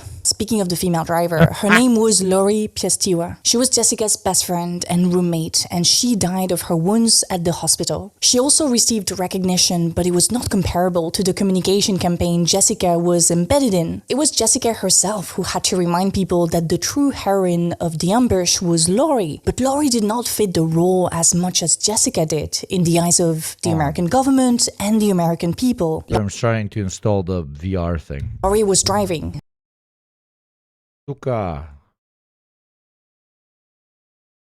Is white. Lori died and Jessica was, against her own account, framed as having been raped. Jessica's story feels much more important because it confirms the implication that women do not really belong in the military. I mean, for most of history, except in rare cases like the Egyptian queen, Hiotep I or Joan of Arc, war was the field of men who could fight, kill and die while women and children stayed safe at home. But it would be wrong to say that women were not involved at all. It depends what you mean by war. In fact, women have been involved in war in a variety of ways, including the role of camp follower. As you can see on this illustration, the woman is holding a basket full of drinks and food to be served to the soldier and their superiors. She is relegated to the nevertheless important role of camp follower. She shows up when men are resting to take care of them, feed them, and nurse them in exchange for a small salary. Some of these women became camp followers to pay the bills. 800,000 Soviet soldiers. Let's see if she mentions that. Yeah, she will. Although were excited about the patriotic role they were playing, and others were simply helping the men in their families who had been conscripted. As early as 1792, French revolutionary Théroigne de Méricourt demanded the right for women to bear arms. She also called for women-only battalions, urging women to arm themselves, train, and form a corps of, quote, Amazons. A graphic made by Argentina? By who in Argentina? Argentina is a big country filled with Argentinians. White pride worldwide. White people of the world unite. What the fuck? Oh. Incredible. Her proposal was not welcome warmly. Exceptionally circumcised post. As you can imagine. A year later, actually, France signed a decree meant to remove useless women from the military. So only cooks, nurses, and seamstresses were allowed to stay. Things would not change much until the First World War. More and more women were already working outside the home, and their skills became useful for increasing the manufacturing capacity of European countries entering the war. Other women joined soldiers directly on the battlefield as experienced nurses and translators. Some even managed to pass as men, like Milonka Savic, who received significant recognition. Meanwhile, in Russia, pass as men, like Milonka Savic, who received significant recognition. It was fucking crazy, man. Meanwhile, in Russia, the new government of 1917 created special female battalions, including the one led by Maria Botchareva. In 1917, Maria Botchareva created the first Russian women's battalion of death. I mean, look at them. You don't want to mess with them, I'm telling you. The battalion quickly attracted more than 2,000 volunteers in Petrograd. In the West, recognition of women's efforts during the war facilitated their access to the right to vote, which opened the path to their later inclusion in the army. That did not happen for a while though. Women were still forbidden to touch firearms. The USSR though chose a different strategy and deployed 800,000 women during the Second World War. Things really started changing in the West in the 1970s. Feminism was gaining momentum and helped shift societal norms around what it means to be a woman. Feminists fought for better representation in society and politics. This eventually trickled down to the military. So from the 1970s onward, Western militaries gradually opened more roles to women, beginning with the United States allowing women in the military academies in 1975. Similar reforms spread across NATO through the 1980s. A major turning point came in 1989 when Canada ruled that excluding women from combat was discriminatory, triggering successful legal challenges in other countries. By the early 1990s, women in the US, Europe, and Israel were serving on surface warships and flying fighter jets for the first time. Over the following decades, most major Western armies lifted remaining restrictions on women in combat, including infantry roles, and today a number of states allow women to serve on the front line. Here is a map I found that represents that data. In orange, the countries that allow women to take part in the military, and those in grey do not or do not share that data. Now, while those last barriers to women's inclusion in the military were being removed, something else happened. In 1995, Hillary Clinton declared this. Human rights are women's rights, and women's rights are human rights once and for all. If you've been following my channel for a while, it is not the first time you've seen this clip, and the reason why I keep showing it to you is because this argument, which sounds like such a memorable advance in the fight for women's rights, also became an argument for something much darker. It became an argument for war. More and more war. In 2001, almost a month after 9/11, the US invaded Afghanistan. On my orders, the United States military has begun strikes against Al-Qaeda terrorist training camps and military installations of the Taliban regime in Afghanistan. And 2 years later, they did the same thing in Iraq. To all the men and women of the United States Armed Forces. Pokemon, now go in to the Middle prison camp. Pokemon, go to the prison camp. Oh, go to the prison. Yeah, I could hear everything because I got these headphones. Because I got these headphones, bruv. I got these headphones in me head. I got these headphones in me head. Oh, Homelander. Oi, Homelander. Oi, Homelander. Oi, Homelander, oi. Terminally brandonized. Brandonized. That's me. Wait, next thing. Homelander. Homelander. What's happening, Homelander? 6 shades, not as thick as you, Daddy. Yeah. Yeah. Come on, Che. I got the gamba shades on, eh? I want to spin some wheels, brother. Some coffee. Coffee. Look at that creamer.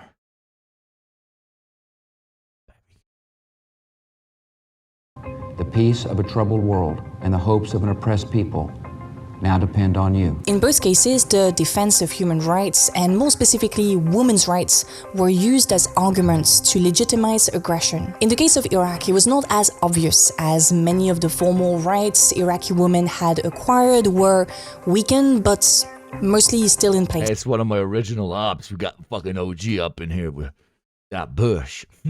One of your original ops, you never liked Bush.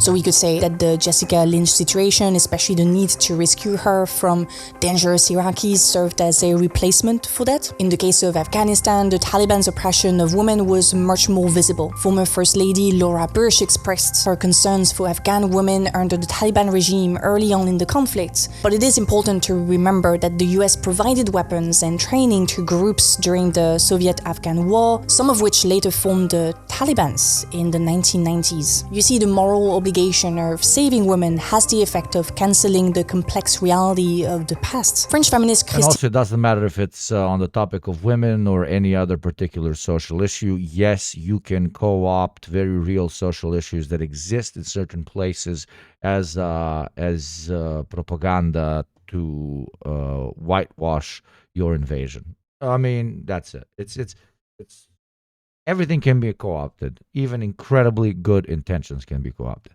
You can literally say, we want to go to this country and give everyone $1 million. But first, we got to occupy it.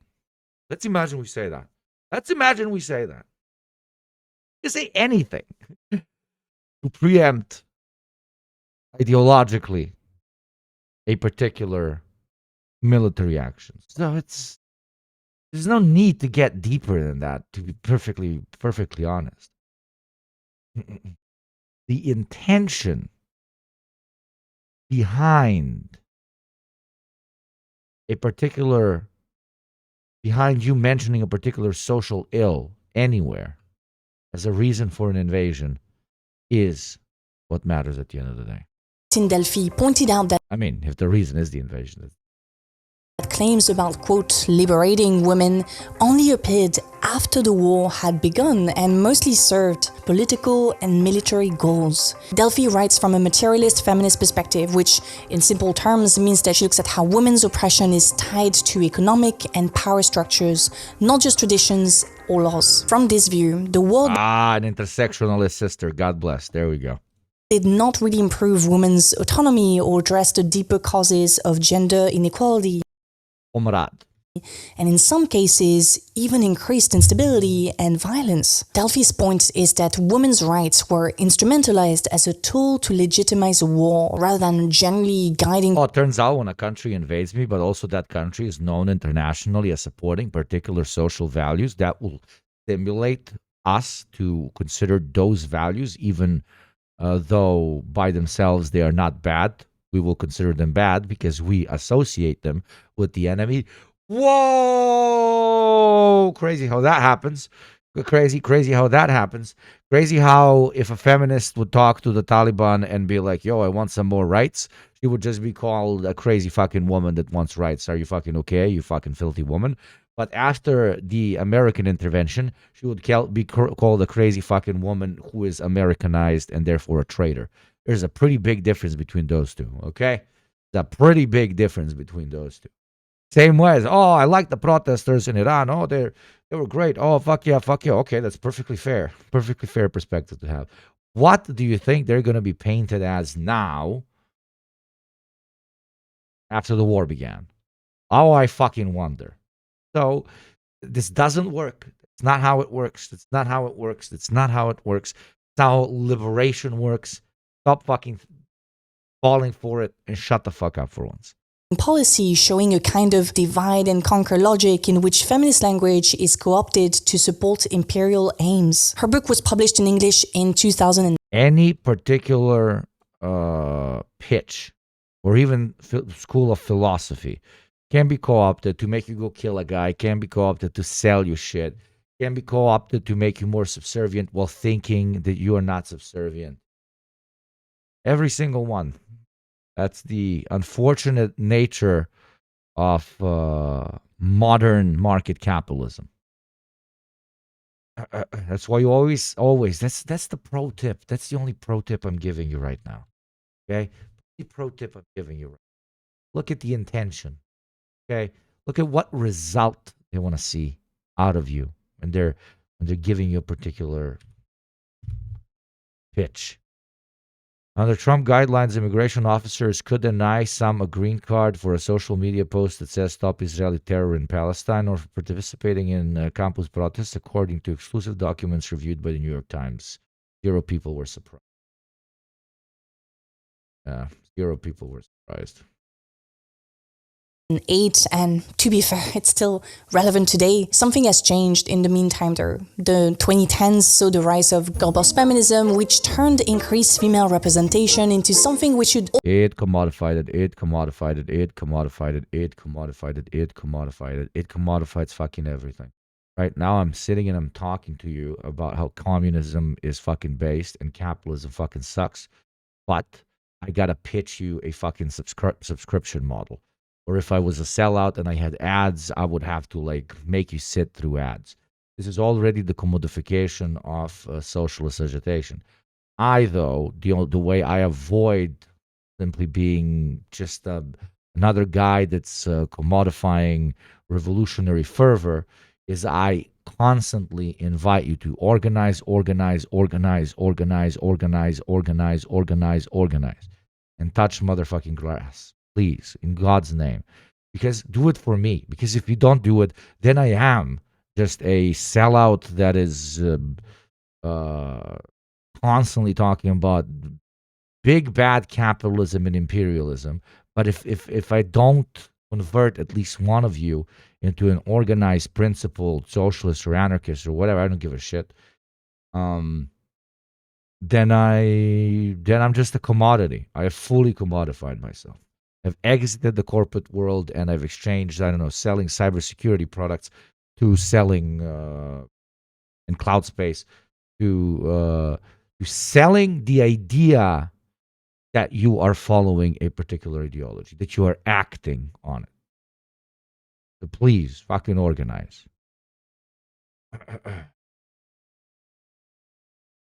Don't they all do that? Who? Doesn't who do that? To what? What the fuck are you talking about?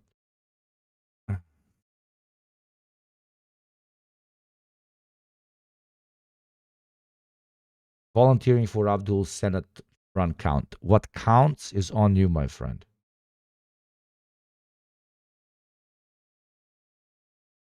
In my opinion, yes, it counts as touching ground. Direction not clear. What the hell am I supposed to do with all these organ eyes?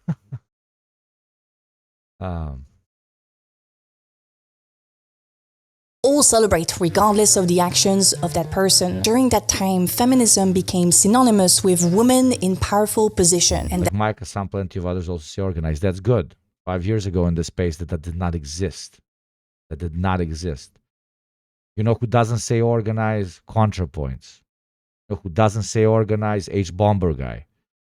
Okay? That's what the big difference became. Those dudes and ladies were just doing videos for video's sake. Patreon increase, Patreon increase, Patreon increase.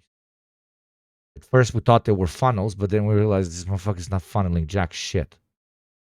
It's entertainment. And it's fine for it to be entertainment, but it upsold itself, sometimes intentionally, sometimes unintentionally, as ideological content. They even critique people trying to organize. Don't even get me started. If you will watch that shit. Cash grab video essayists, 100%. that is why in my country, So in that context, my dear friend Red Phil, sorry if I was a bit aggressive. My tummy still hurts. I'm still a little bit of a bitch, okay?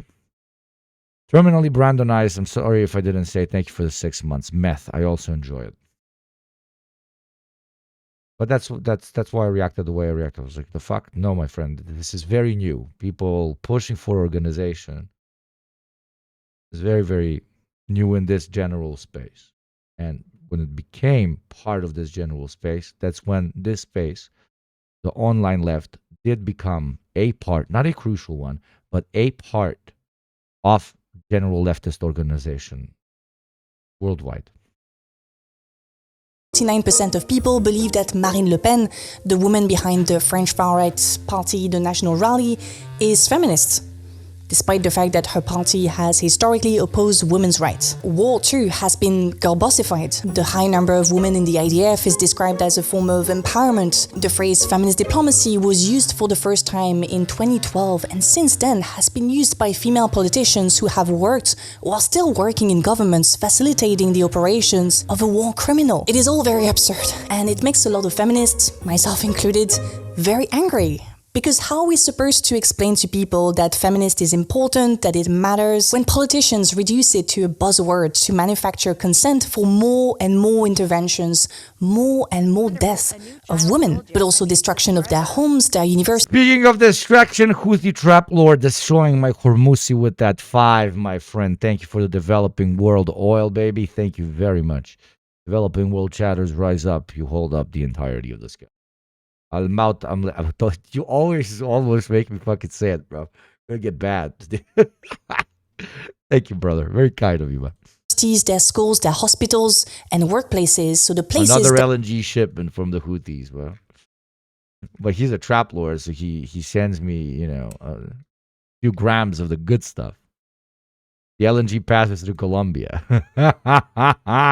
That support their emancipation. The lack of accountability that these serious, morally grounded leaders face is dragging us further and further into disbelief, allowing others to push the boundaries of what we understand as war propaganda. And there we are now, finally entering step 3, female warfluencers in a post-truth world. I found myself wondering, is this real? Way more often in the last couple of years. We asked ourselves this question recently in the video on Dubai influencers and the fact that a bunch of... Listen, to me, it's she made a fantastic video, by the way. I really like it. That's number 1. And number 2, here's the link. I'm being very greedy. And number 2, isn't it funny that kind of the new pitch, this new AI pitch? Of them, I found this new AI pitch. Entering step 3, female warfluencers in a post-truth world. Like this pitch, this particular pitch, because this is for men, right? This is not for women. And this is like, there's no third spaces where you can actually meet a woman. So we're going to pitch the army as a potential third space where you can meet the love of your life, which is kind of fucking stupid. That's not a good selling point. How many people is that going to work on? Absolute absurdity. I think it's dumb, but I think it is. 10 gift subs are petroleum, 20 gift subs are plastic, 50 plus gift subs is crude. Do you think we're going to get some crude oil today? I doubt it. That's how H3 met his wife. I mean, but he went to Israel and then got a lady. Her waist to booba ratio is definitely gooner. Oh, this is pure gooner baiting. Come on, are you fucking kidding me? What is 100 subs? 100 subs is uranium. Is uranium. Oh. Who's leading, by the way? We got a king called Prince with 120. We got Sarzas with 30. We got God of Negativity with 26. We got Adrian is online with 20. Mobius with 20. Trick the Rogue with 15. Chris Licker 15. Smear Dog 15. Nickel Pickle 14. Terkas 12. You guys, like, it's extremely easy this week to get into the number 2 spot. So easy. And then you're going to get, of course, my love and respect, but also one of the top spots on the leaderboard, which will give you free spins on the communist wheel of fortune. So do it, bruv. This is an easy win, man. My goon sesh brings old insults to the yard.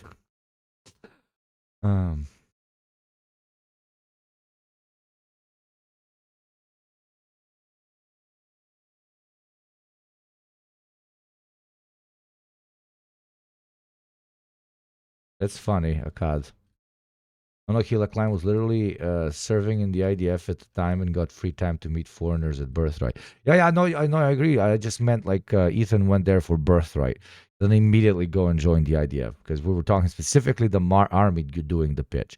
But Israel is doing the pitch to Jews that like, oh, there's hot ladies here, come. You can get a hot lady. You get a nice little apartment from an Arab. You can get a nice little hot Jewish lady, you know. migrate to Israel, where every woman looks like a Bella Danger, but if she was a murderous psychopath. A Bella Danger mentioned in my stream. That's fucking incredible.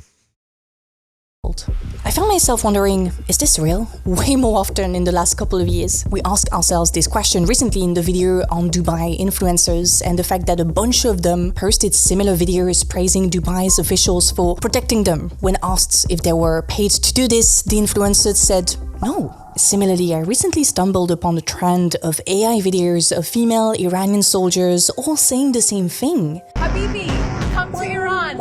Come to Iran. Habibi, come to Iran. I love you. I love Iran. And using pretty much the same background. I did not ask myself, is this real? Because clearly it was not. Women in Iran are not allowed in the military. But I did wonder who was behind this. And it's the same question for Jessica. Come on, don't lie to me. It didn't go like, was this real? Come on, dude. Foster, Let's not fuck with each other. Come on. Clone actually appeared on one of the Iran soldiers' videos. Actually, Jessica has to pick a side. So much fun. But yeah, the Washington Post.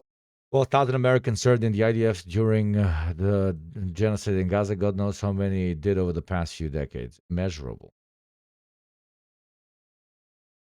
Journalists who investigated Jessica's account could not find who created it. This is confusing, right? One side of me wants to think that this is obviously state war propaganda, but another side of me simply sees a profitable trend anyone can jump on to grow their account. I mean, the Jessica Foster account was ultimately... That's not IRGC propaganda. No, it's not. There was American propaganda with the idea like, let's liberate the hot ladies of Iran. Have you seen how hot Iranians are? You know, and they keep them all locked up because they're Muslim. So we gotta go liberate them hot ladies. That was the... Oh Jesus, what frame did they all? To Fuck, an son OnlyFans of a account bitch. until it got deleted and recreated on FanView, where AI-generated characters are accepted. Within days of its creation, that new account actually received more than 10,000 likes. That makes it difficult for me to... Speaking of pausing, we've reached the second hour. The second tower has fallen. I call upon Western taxpayers to whip out their debit cards and pledge their allegiance to the flag of Ugopnik for the taxes call upon thee. Other people subscribe, use your Prime, use your $6 a month, make number go up. And as I just said, like, guys, come on. Like, God of Negativity with 4 gift subs, with 5 gift subs, you can be number 1. Adrian is online with 11 gift subs, you can be number 2. Mobius Loop, same thing. 11 gift subs, you become number 2. It means you get 20 additional gift subs next week for a spin. I'm just seeing crazy opportunity here, right? Crazy opportunity because a King Cold Prince is leading with 120. That's going to be difficult to catch up to. But all the other spots, like the second and the third spot, pretty easy to enter. Pretty easy to enter. So do your thing, baby. Make the number go up. Go up. The point that Jessica Foster... And I'm gonna do AI generated feet pics for you, okay? I'm gonna drop feet at 5,000 subs, dude. Dropping feet at 5,000 subs. Also, we are 26 just 46 gift subs or personal subs away from... Oh my god! Look at that shadow run, baby! Let us pray, or we have accepted hamburger, cheeseburger, cheeseburger, cheeseburger, Big Mac, Big Mac, Big Mac, Big Mac, Whopper, Whopper, Whopper, Whopper, hamburger, cheeseburger, Big Mac, Whopper, hamburger, cheeseburger, Big Mac, Whopper, hamburger, cheeseburger, Big Mac, Whopper, Big Mac, Whopper. Classic hamburger. I'm still thinking about whether I should be based and do it or if I should be a liar, but I feel like having that on the internet for the rest of time would be rather problematic. What am I talking about? Remember when I promised you for 5,000 subs I'm going to recreate the crazy hamburger video? And I genuinely think it's not worth it. It's worth it for me to just be a liar than to just have that on the internet forever. Like, I've done some stupid shit on this fucking stream and on the internet in general, but I have not done anything that extreme. So I don't think anybody would be able to take me seriously. W's in chat for Shadowrunner. Thank you, Shadowrunner, very much. And my dear big dick motherfucker, Shadow, do you want to spin the wheel of destiny, or you hold 50 subs in your hand that can potentially fuck me up? The choice is yours, brother. The choice is yours. Tell me, what is your call? Dum dum dum dum. What's your call?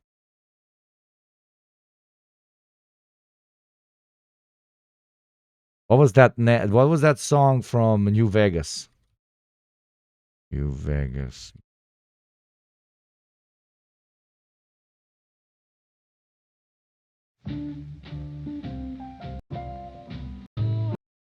Big guy.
Dude, okay. Why am I talking about this? Because every time I open, I'm like, I don't know. That whole, I never liked that whole, like, anime world thing where, like, a woman is acting like, oh, like, what? Like basically like a kid, like self-infantilization has always been exceptionally creepy to me and not sexy. Not sexy at all. Not sexy at all. Bro flushed $50 because he couldn't wait. $50, 50 subs is a lot more than $50, bro. So yeah, I was like that whole like Japanese thing. We're like that type of shit. Like, what the fuck, dude? The fuck? Like, I'm not kink shaming here, but like, I don't want to feel like I'm like, oh, like the fuck. Isn't that fucking infantilization, right? Fucking shit. I don't think that shit's freaky. I think that shit's weird. There's a difference between freaky. I love me some freaky shit, but that's just fucking. I want the person that I'm having sex with to like treat me like, you know, like a child treats an adult, or talk to me that way. It is so strange. I guess that's my ick. That might be my biggest ick, to say it the way Gen Alphas say it. Like, I can't be with a partner that's doing that whole bit, that whole thing. I'm just an innocent little baby. What the fuck? Okay, go be an innocent little baby somewhere else, okay?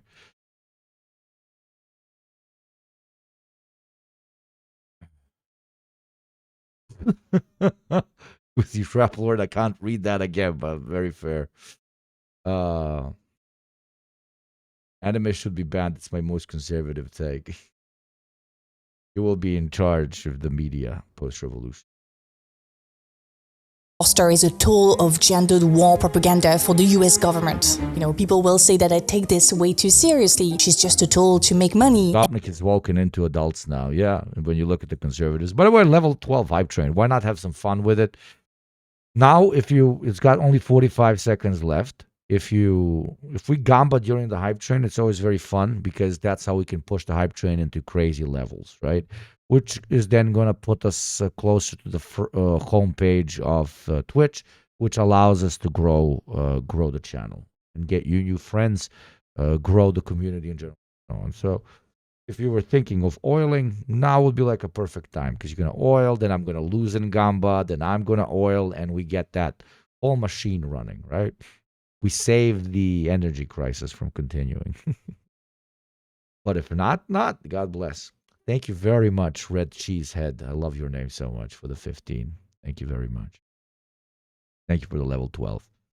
And that's precisely what makes this form of gendered war propaganda so powerful. It escapes criticism because You were on my homepage. There you go. That's sick as hell. I'm very glad. I'm very, very glad. We get to the homepage and we get a lot of new friends because of the hype train sometimes. Very nice. Link to the YouTube video. Yes, mods should have it, but here you go. I'm going to be one of her better videos, and I'm quite enjoying. I mean, she always does very decent work. We disagree about like 5% of stuff, which is very, very good and healthy.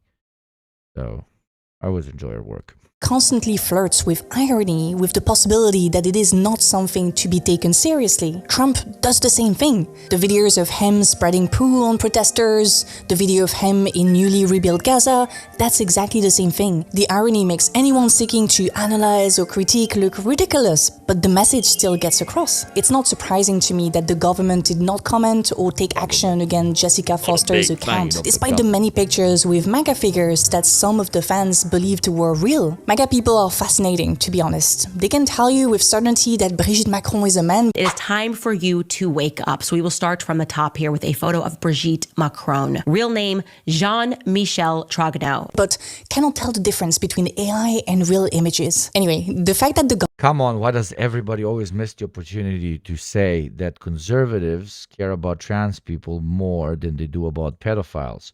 Because there is one very correct thing that is incredibly fucked up about Macron's wife. That's not that she's a trans person, but that she is a filthy, savage pedophile that should be in jail I can't say the other thing. He is a disgusting child rapist. Okay? Literal rapist of a child that was the same age as her fucking son. Was, of course, underage as well. Like, that's what they can talk about. And instead, they don't even, like, mention that. And they're like, oh, it's actually trans. It's actually trans. Please always contextualize it that way, because it shows that right-wingers genuinely do not care about pedophilia. Don't care with the Epstein case. They don't care with this. Is she trans? No, my friend. She's not trans. And if she was, there would not be an issue. Okay? And if she was a trans pedophile, the issue would be her being a pedophile, not her being a trans pedophile. Thank you. Thank you very much, Ethernet Cowboy, for your taxes. Cowboy keeps coming in here paying the goddamn taxes. Thank you, Hoploy, for your 5 as well. Thank you, my friends. If you want to spin the wheel on those, please tell our mod/producer, and we'll write it down and we'll spin that wheel of fortune immediately for you there, sir. Thank you, sir, very much, sir. We thank you for your service, sir. Yes, sir. Government did not say anything about. Please tell us what number, what color, or what type of number, and we will spin that for you, Cowboy. This implied that they were ultimately fine with it. They still viewed Jessica as beneficial, as a version of women soldiers that worked for them. In fact, this is not the first time MAGA officials have recognized the power of outsourcing war propaganda. In January 2023, Dazed wrote about the way e-girl influencers are trying to get young people into the military. In it, they present Hey Lu John, a young woman working in the US military who caught the attention of the Trump family. Hey Lu John, like Jessica, feels weirdly fake, but she's actually real. Dazed wrote that she posts thirst traps inside choppers and pouty selfies with assault rifles with hashtags like pew pew and military curves. She shares cutesy unboxing compilations and makeup tutorials, get ready with me videos, lip syncs. She jokes about war bunkers and plays with remote control tanks, which she overlays with sparkly filters and heart emojis. But the Dazed article goes... Internet Cowboy wants to play on a number. Well, if you play on a number, I 3x it. But it's quite a savage thing to do. On 17, we got 5 on 17 for Ethernet Cowboy. 5 on 17. We spin with spin with spin. 33. Black. Oh, Jesus. Odd. Not even close. Thank you very much. Thank you for trying, but good luck next time. Rigged, yeah, after I lost to 50. Further, explaining that these women are not just recruitment trends. Their content participates in a broader cultural shift where militarism is made to look fun, cute, harmless, and relatable. By using e-girls aesthetics, sparkles, and playful edits, they turn heavy weaponry and military life into lifestyle content that blends with the rest of the sort of videos you can find on TikTok or Instagram. As Dazed nerds, this kind of soft focus militarization works even with. And this can only work when the vast majority of your military is just like occupying space so that the military industrial complex can get a bunch of money to equip them. This is like just for like insanely bloated armies like the one of the United States of America, where you just need like 300,000 service members just to upkeep all the fucking tanks and jeeps that are sitting in storage so they don't go completely fucking bad, so they don't like go defunct, right? If like the Russians can't do this, the Ukrainians can't do this, because they don't want a guy that's just gonna, it's like, oh man, I came to the army because it's cutesy. The fuck? No.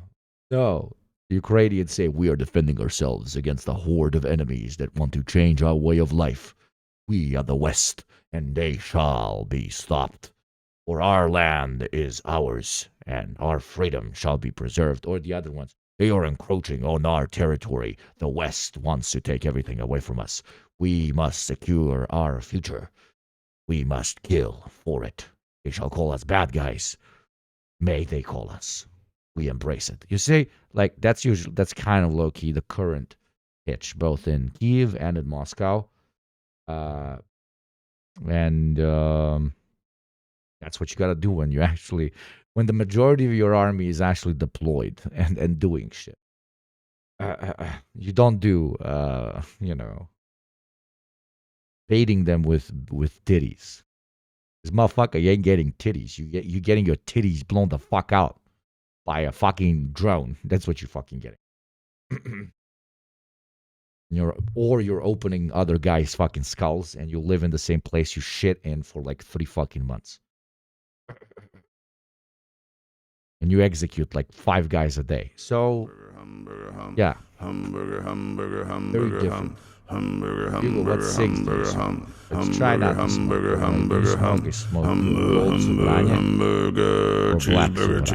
Cheeseburger, Big Mac, Big Mac, Big Mac, Big Mac, Whopper, Whopper, Whopper, Whopper, hamburger, cheeseburger, Big Mac, Whopper, hamburger, cheeseburger, Big Mac, Whopper, hamburger, cheeseburger, Big Mac, Whopper, Big Mac, Whopper. Without official sponsorship, because the imagery itself helps normalize the idea that the military is aspirational and relatable. Later, the article mentions another e-girl called Natalia Fadif, who does something similar in the context of the IDF, mixing tactical gear with modeling poses and funky edits. It is not surprising that these girls are now being replaced by AI-generated characters on accounts probably run by some guys seeking money. But even if profit is the main motivation, the outcome. Listen, do you want my hottest take on this? I genuinely think they are misinterpreting the Gooners. A Gooner sees a video of a super hot military lady. And because he's a Gooner, he's not thinking, how do I get to date this girl? No, he's a Gooner. He sits down and he jerks the fuck off. He moves on with his life. Okay? Gooners don't want to date. Most Gooners are already dating. Okay? They just want a nut. So they're not enjoying images of hot chicks in uniform because, that's going to motivate them to join the army so they can potentially date one. They're already dating, or they're like obsessed with nutting, not with dating. So it's just I really, as the propaganda guy, I think it's very stupid propaganda. It doesn't even work. It's not. It doesn't do jack shit. Doesn't do anything. Si gioco lavorate moi. Shooters are dating their hand. They don't need no fucking army hoe, you know?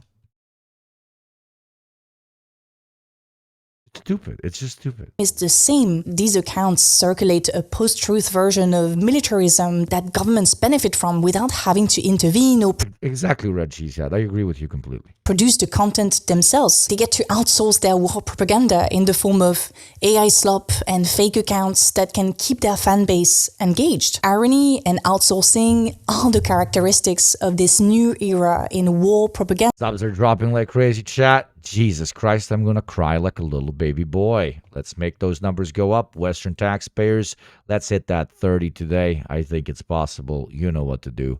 Numba go up. Numba go up. 5,000 is 5,000. Thank you, Damian, for the community sub. Thank you very much. It's the late-stage capitalism, post-truth, AI slop version of gendered military propaganda. We're in it right now. Luckily for us, most people are media literate enough to avoid those obvious traps, like the Jessica Foster account or the Iranian female soldier videos. But what's more scary though is when the strategy gets flipped around, when governments and people in general accuse real content posted from protesters and witnesses of being AI as a way to downplay war crimes or any legal actions against civilians or protesters. Look at this picture, for example. The story behind it is really interesting. The picture went viral because it was reminiscent of the Tiananmen Square picture, you remember, with the protesters standing in front of the tanks. That's the picture right there. Our picture though depicts an Iranian protester, and the Iranian government called it AI generated, and to be fair, it does look a little bit AI. What do you think? But let me tell you what happened here. Someone from a high-rise building took a video of the scene. Someone else online screenshotted the video at this exact moment for obvious reason. I mean, look at how powerful this scene looks. The problem was that the image quality was super bad. The video was zoomed in to the max, so the user put the image through an AI enhancer software, which gave it its AI finish. And there you have it, a real picture accused of being anti-regime AI propaganda. This is the era we're in right now, an era in which suspicion itself becomes a tool of political communication. I can reassure you by telling you that— But that was always the case. That was always the case. Just now there's an additional thing that you can call out your enemies for using. Right? We've always invented shit about the enemy and pushed it everybody, and the enemy did it for us.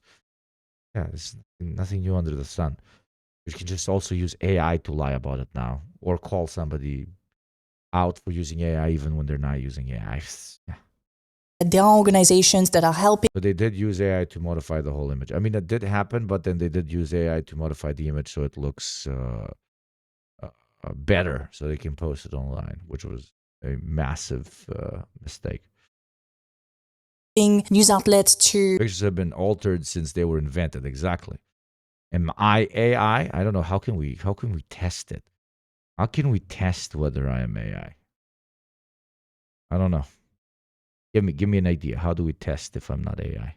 Don't fall into those traps. And there are other organizations that are pushing for legislation. But for now, I think we have to recognize that as news consumption and production has been completely democratized. No, he's just Polish. Chris, you owe me your taxes just for that one.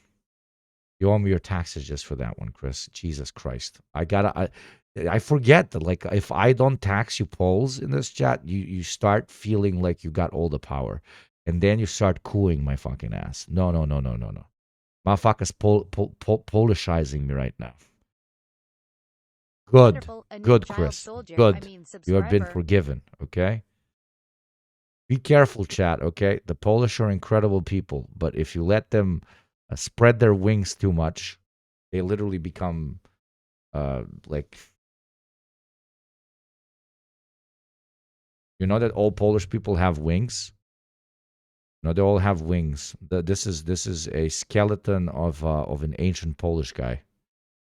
They all have wings, but you see, this is a skeleton of an ancient one. But they don't spread them because they become very problematic when they do. We, as individuals, as citizens, have a responsibility to remain skeptical of the information we receive, to check, to not send. Chris, you can gamba, by the way, if you want to.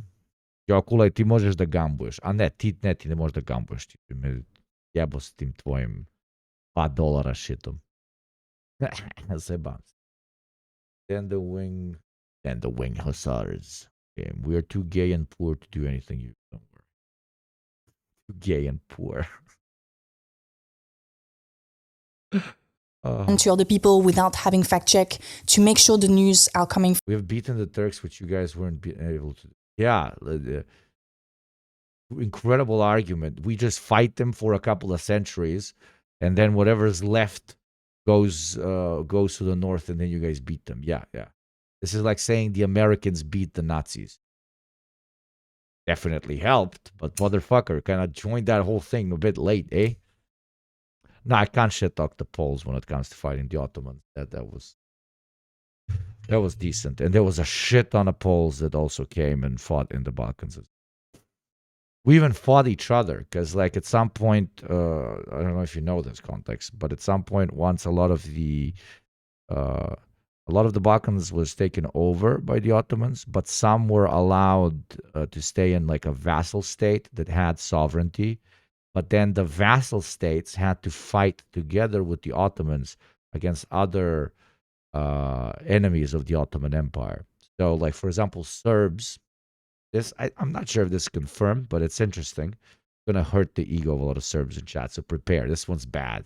This one's pretty bad. Because when you look at just look at this. Serbs are going to hate this.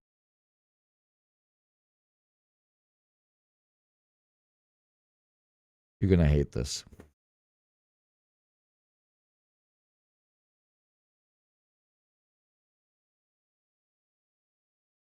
So when Constantinople fell, on one side, you had the Byzantine Empire, and a lot of other guys. On the other side, you had the Ottoman Empire and the Serbian Despotate, under Đurađ, I think.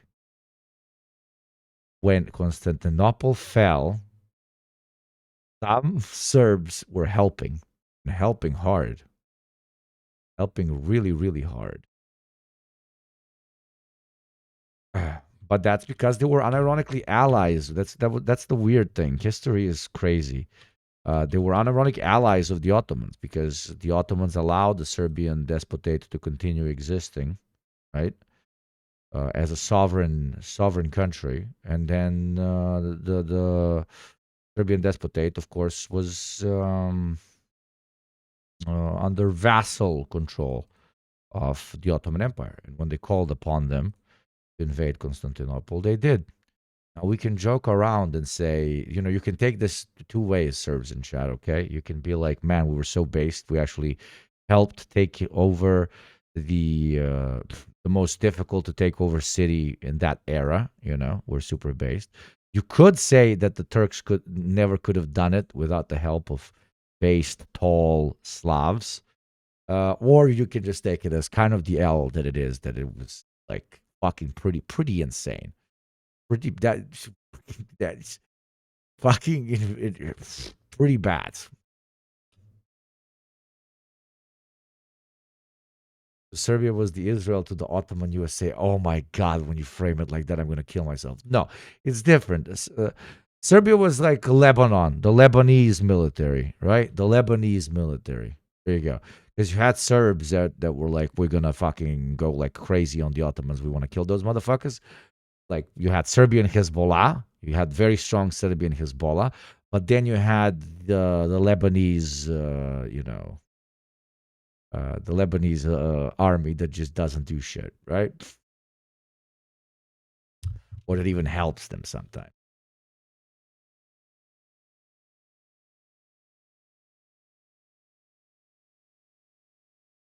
From valid sources and to teach the people around us. It depends, like which Serbs, what kind of an American? I'm like, what kind of a Serb? We always ask that question with most Balkan people. The Kosovo is Israel. Dude, you're just going to get me in trouble. Can you please stop? We have hit 2 hours and 30 minutes. I am reminding you that Gamba is on. Cynical Chris, tell me if you want to spit for that 5. 5 gift subs or more allow you to potentially double the amount of gift subs you're giving the community.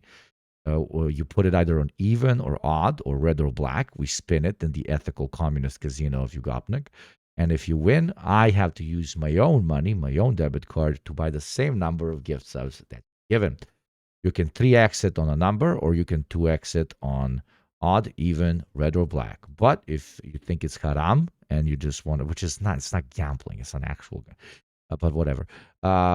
If you don't want to gamble and just want to support the show, we don't have sponsors. You get 10% off at theprogramshop.com. You support the producer, you support me, you allow us to grow, better develop, and so on. We have the largest we have the largest international political community on Twitch, and I would really, really like to grow it so our family can expand and we can be nice and toxic to more people, because that's really nice. As we always say, here you're not by supporting this agitation program, you're not supporting diversity, you're not supporting some project that is attached to some sort of party or anything. We're supporting a bar where I am the bar owner and the bartender, where you buy me a couple of drinks sometimes.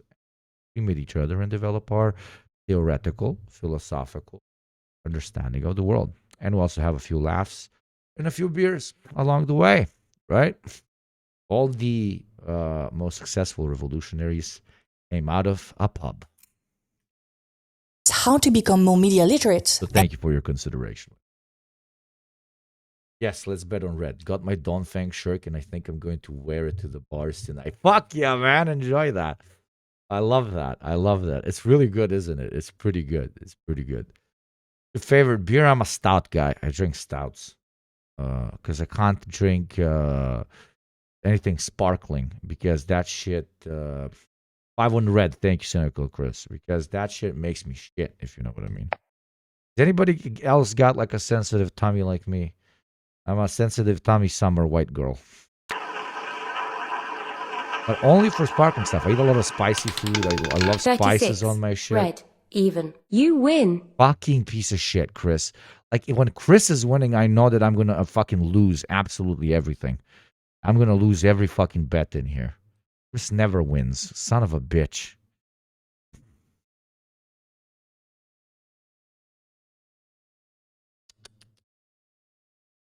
Anyway, that's it for the video. I hope you enjoyed it. Don't forget to like, subscribe, to hype if you thought it was interesting, helpful, educational. That really helps. Yes, the battery died again. So here I am to say a big thank you to my patrons and a super big thank you to top tier patrons Ahmed, Alex, Boris, Brandon, Sibev, Christopher.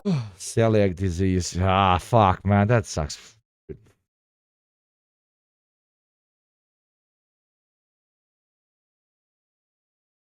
There you go. Go give a subscription to our friend Alice Capel. A very good video. The West has fallen. Why? Because of like degeneracy. And the evidence of that is often like look at modern architecture compared to a cathedral. Okay, so I want to watch some of this. A chat that has already watched this, tell me where I should speed run. I don't want to hate watch it. I want to make fun of it. I wanna see just how vanilla the takes are here, okay? And while we do that and get low-key depressed and angry, I want us oiling and gambling. Do you understand? Oiling, gambling, contrapoints. Oiling, gambling, contrapoints. Say it with me. Oiling, gambling, contrapoints. Oiling, gambling, contrapoints. Yentu. Oiling, gambling, contrapoints. Oiling, gambling, oiling, gambling, contrapoints. Oiling, gambling, contrapoints. Oiling, gambling, contrapoints. Okay, that was my attempt at what's the word? At hypnotism. Oiling what? Oiling means paying your taxes, which means gifting subs and subscribing individually. So get oiling me up, my friend. Oiling me up. There you go. Oiling, gambling, contrapoints. Oiling, gambling, contrapoints. What did you do today? Oiling, gambling, contrapoints. You know, how did this happen, Western man? Right? Ridiculous meme posts. We used to be a proper country. Like, and the image attached. Yeah, I'm looking forward to it. I can already see what it's coded. It's coded basic. That's what it's coded. I am a connoisseur of basic. I'm a connoisseur of basic. When was it? The other day we watched PBD, Valuetainment with the CIA guy, and it was just basic. It was so basic. So I just want to see basic shit, okay? That caption is a 7-Eleven ad from the 1970s. So it's like, really? Yeah. It's Wow. like, look at this advertising image from 3 decades ago. Yeah. I thought the techno was coming from somewhere else. 666 viewers. Let's go, baby. Let's go, baby. Wouldn't it be better if we were still like that? Welcome to Doomscroll. I'm your If host. anybody knows about good bits here, because I'm not going to watch 3 hours of this fucking circle jerk, tell me and I'll check it out. Joshua Citarella. My guest is Natalie Wynn, a video essayist and content creator. I have to talk at the EU Parliament later this month. Really? About how the left can compete with the online right. What should I tell them?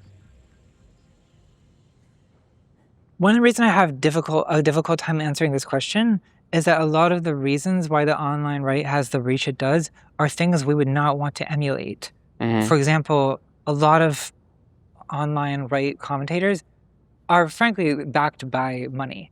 Yep. Like not like crowdfunding money, Yep. like institutional money. Yeah. And Big money, deep pockets. Yeah, exactly. So sometimes it's like, do we want that? I think that's for a lot of people on the left. Okay, I always guess so well. I always guess so well. This is going to be basic. This is a non-issue because no corporation gives money to leftists. And if there is a large corporation giving money to a leftist, like a private institution giving money to somebody that's agitating for the abolition of corporate enterprises, then that person is de facto not a leftist. So let's non-issues. Let's start with the basics. The idea of having like oligarchs backing you would be kind of defeat the purpose. Well, the right? NGO. If an oligarch is ready to give you money, then you're not a fucking leftist. Jesus fucking Christ. Talk about okay. Those. Yeah. Those exist. That's true. Liberal NGOs. What about That's Soros? true. For a couple years now, people have been talking about like what if we had a leftist Joe Rogan? Like, wouldn't like, do we want a Oh, leftist yeah, I've never Joe heard that one Rogan? Do we before. want a leftist Joe Rogan? I don't know. Like, I mean, I don't. But would it be useful to have one? Maybe. I'm sure I would hate it. But so what? I mean, I think the Yes, it would be. It 100% would be when you're pitching an ideology. The same way as when you're pitching. I've talked about this too many times. Chad is probably tired of it, but I'll just say it for the new people. When you're pitching an ideology, you're basically pitching a product. Different people will identify with your ideology more or less depending on the style of pitch you give them. What does style of pitch mean?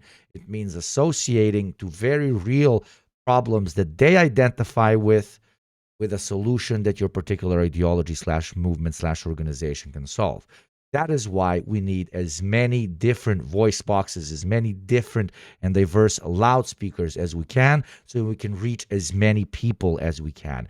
Is a leftist variation of a Joe Rogan something that you find icky? Okay, but it's not for you. Some type of content that you might watch, or some type of writing that you might read, or some type of agitation you might be getting from an organization that works on you is probably cringe to somebody else. Okay? This is propaganda is not an ethical question, you liberal fucking dogs. Anti-intellectual fucking vanilla ass, basic ass fucking idiots. I'm so tired. This is not a question. We are not discussing. We're discussing methodology. And saying that a particular method is one that the left cannot use is just perpetually self-sabotaging. reality, you know, like if I will lecture men for not wanting to be in a coalition with their mother. Well, I also think I'm going to have to deal with being in a coalition with some kind of leftist manosphere. Right. And I'm prepared to just deal with that. Right. Right. Like, I think that. What kind of leftist manosphere? These are contradictory terms. You can't have a leftist manosphere. Even if you tried, you can't have a leftist manosphere. When they talk about having a Joe Rogan of the left, they just simply mean a guy that can talk to bros. Talk about the shit that ails bros and contextualize it through a socialist perspective. There you go. That's just another funnel. Just another demographic that we're trying to hit.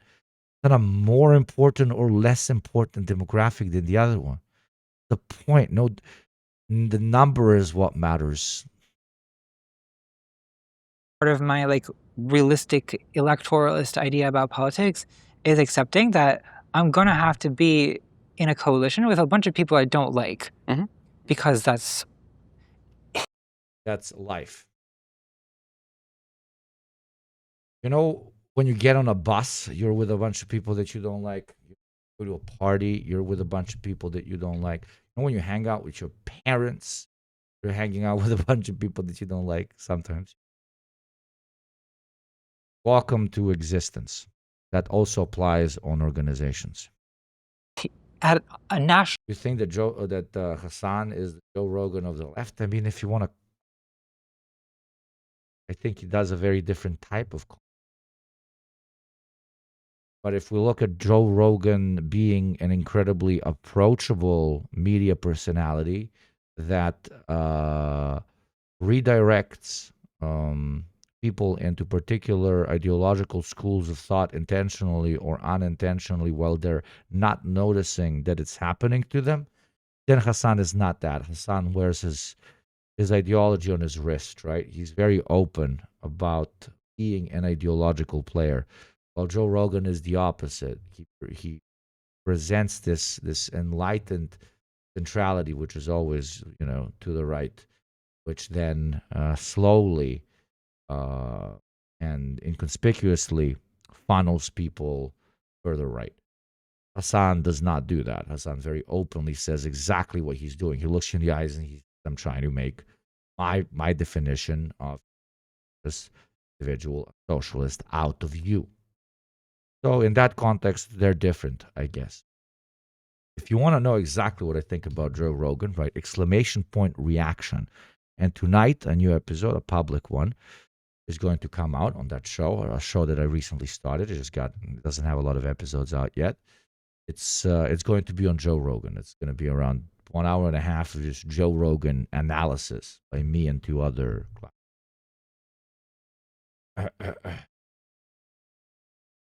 Who's the guest? This one is without the guest, and we just had Sam Cedar of the Majority Report for the episode after that.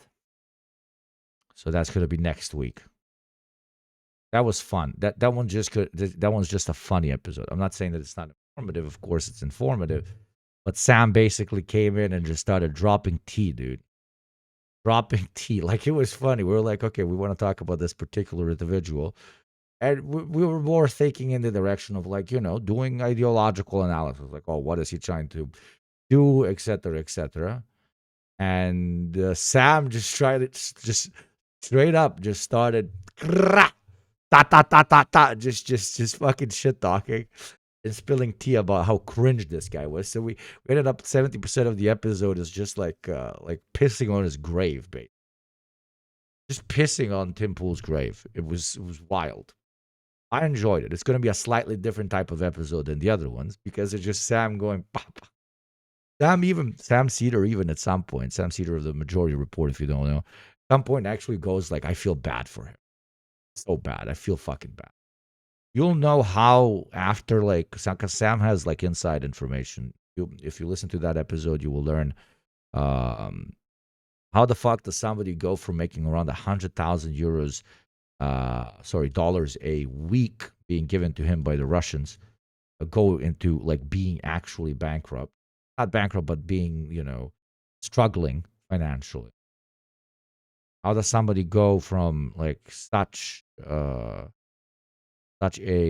insignificant space on the internet to being invited by Benjamin Netanyahu to discuss how, the digital media sphere should tackle rising anti-Semitism, right? Stuff like that. Not anti-Semitism, anti-Israeli sentiment. So it's very funny. Listen, subscribe to the right exclamation point reaction, or if you look at the pinned comment, go and subscribe on YouTube or follow us on Spotify or Apple Podcasts. Then when it comes out, you'll see it. I think you'll enjoy it. I think it's a very good show, and it's a brand new show. So you're getting in, right as we're creating the community. Right as we're creating.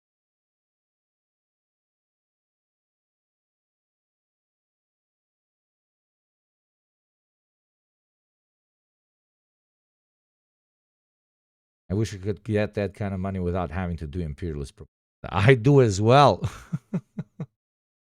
I do as well. That is why I invite subscribe to pay your taxes. That is why I created all of these different systems to an extent, gamify it, democratize it. I mean, I can't democratize subscriptions more than like this, unironically, where it's also fun, but also like I give you extra for your money.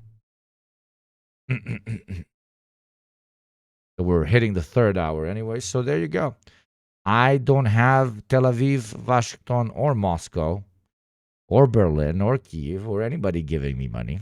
I have a bunch of people from those places in chat giving me money. So if you want to be one of those and you want to support this truly international Twitch show, hopefully you guys can tell me, principled, you know what to do. And because Gamba is on, you can double it. Double it or give it to the next guy. Double it. I hope here you can do both. Here you can give a sub to the next guy and double it. I hope you add the physical roulette wheel to your wedding registry. Oh, you're so cute. Well, we don't have registries. You just give me money. Come on my wedding, you give me money. We got like a big box, but everything else, of course, is free. I heard in the States they rip you guys off so much on weddings that you'd like you have to pay for your own drinks on a wedding. That is capitalism on steroids. Holy mother of God. They make the drinks so expensive that you can't afford to pay them, so the guests have to buy their own drinks. It's crazy. Hugo from Romania. What's up, baby? Welcome to the chat. Welcome to the chat, my friend.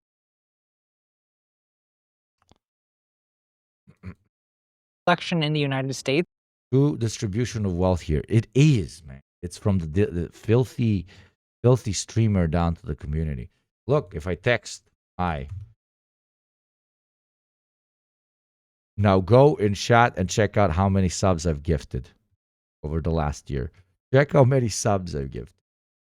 Means having the support of a very wide group of people. You're telling me that 77 million people can't belong to the same subculture? Yeah, 77 million people are probably not going to look into the camera and say, I'm the same kind of communist you are. Like, it's never going to happen. Which means accepting, like, vote with them. it means accepting, like, a wide amount of ideological diversity. And I think that... Okay, I agree. Okay. I mean, I think the reason that Joe Rogan is so successful is there's this kind of, like, front of, like, I'll just talk to anyone and everyone is welcome. In practice, that's not really true because he doesn't really have very much in the way of, like, I don't think there's ever been a trans person, for example, on Joe Rogan, except maybe Blair White, a conservative, reactionary trans person. There's an ideological strain to the particular type of guest that for sure. Say like libertarian to, whatever kind of skeptic. But I also think that, like... Thank you, Birdie, for the 6 months in advance, my friend. That's basically a tax, developing world tax. Thank you very much. If you're confused about what I mean by tax, you write exclamation point tax. Okay, we're continuing with the extremely vanilla analysis. Okay. The right is so talented, it kind of, in a soft kind of way, they love bomb, right? I mean, I've experienced it myself when in periods, this has happened on a recurrent basis for 10 years. As every few months, like some large faction of the online left decides that I am like the villain of the month, right? And it will just be a mass. It doesn't bother me that much anymore because it's kind of become like, nobody decides you're the villain. You come in and you say something stupid, and people say, "Hey, that's stupid." That doesn't make you the villain.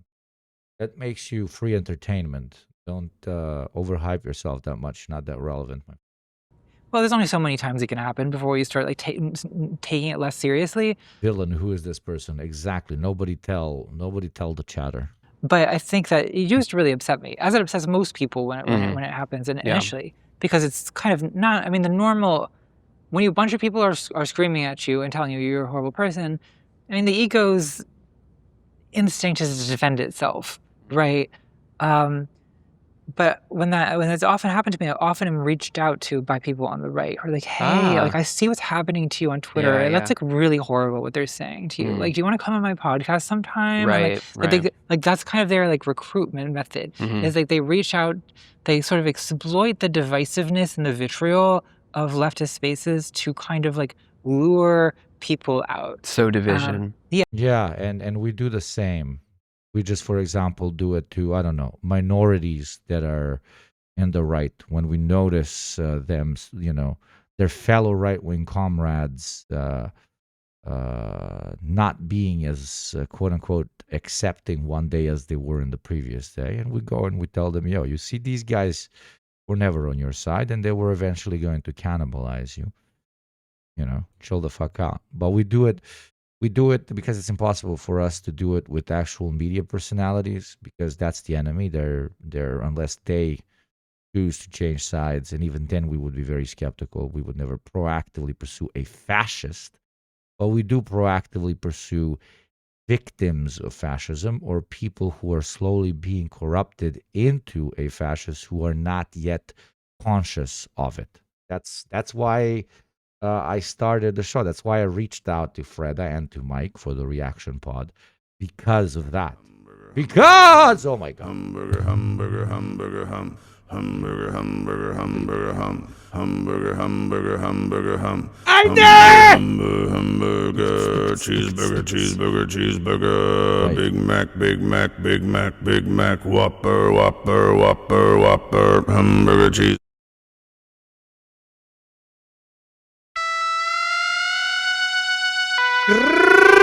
Risco!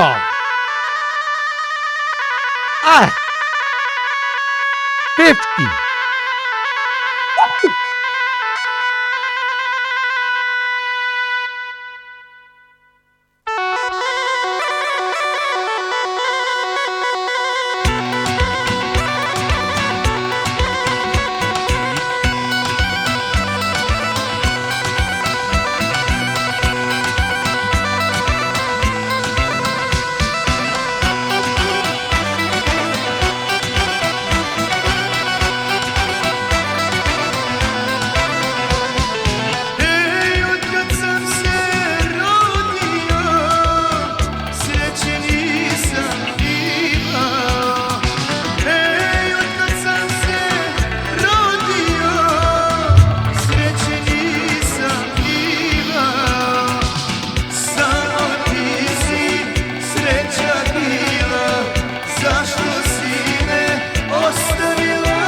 Special greetings to the Crisco.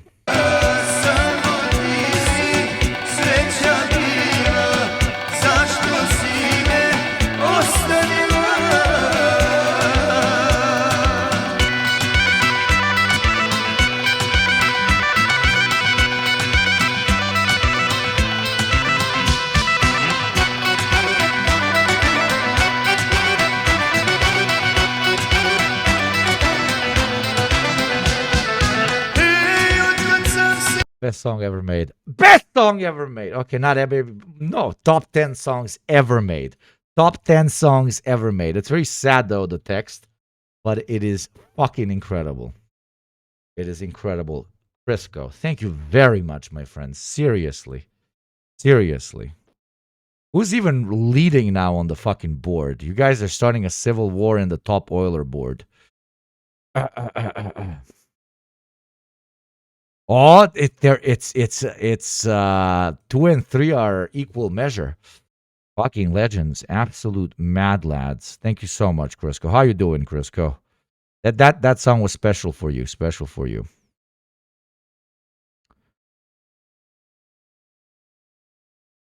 You want a gamba? My friend, do you want a gamba dose 50? Do you want a gamba dose 50? It's between 2 and 3. Between what, my friend? Between 2 and 3? What?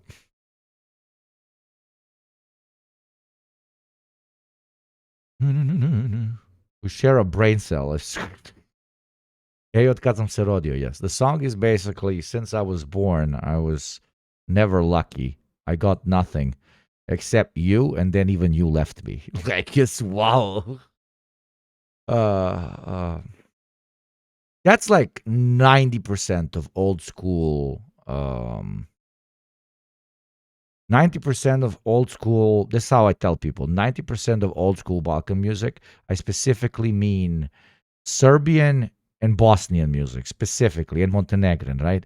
Specifically of those 3 variations of the same people. Let's not lie to ourselves. Basically, the music is like just hardcore. Soft boy gets dumped, and he's singing about how he misses her, and that he would even forgive her even though she cheated. Like, that's mostly modern turbo folk, pop folk, variations, etc., etc. Everywhere from Romania, Bulgaria, Serbia, even Croatia's dabbling in pop folk now as well. Bosnia, don't even get me started. It's basically the same as modern rap music. So the beat is completely different, and the style and the vibe is completely different. But they're singing basically about fucking and getting money and being the top motherfucker and fuck everybody else and let's fucking go. We are the fucking shit and life is amazing and I love getting fucked up. Yeah, bro. Yeah, bro. Yeah, bro. I don't think you've ever heard it in this context, but I want especially Balkan people or people that are familiar with Balkan music, when you really think about it, pop folk music, not in execution, but in lyrical style, is almost the same as rap. It's almost the same as American rap when you really think about it. You really think about it. Because half of the songs are like, look at me, I'm so hot, I'm rich. I'm leaving you for somebody else because I'm so fucking hot and rich. Right?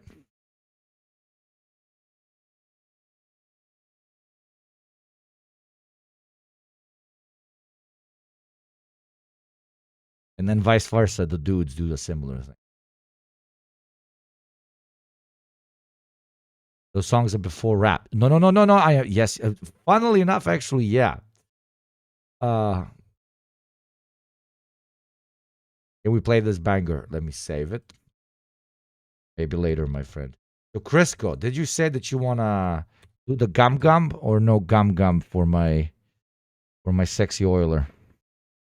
About to drive 15 hours with the wife. Finally got vacation. No gamba. Say hi to the wife, brother. Tell her. Put this on speaker. Put this on speaker. Hey, Crisco.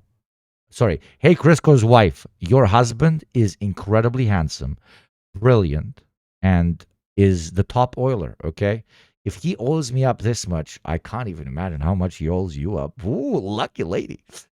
Have a great time on the vacation. There you go. Now I'm not sure if you should throw that to your wife. Your wife. If she's cool like us, show it. She's not gonna take it with offense, as no offense was meant, my friend.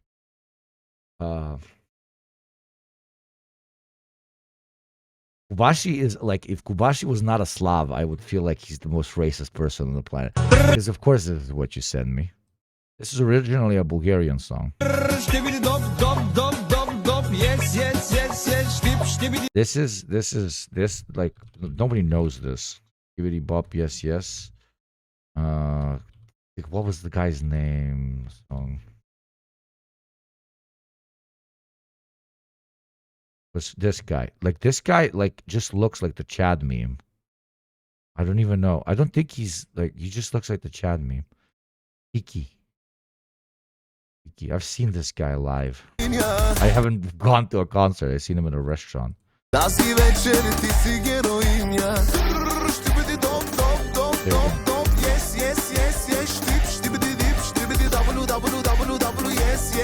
And if you're asking like, man, I can become the new Fantano, but for meme music. Fantano, yo, do you need anybody to write for your site? I think I'll be decent.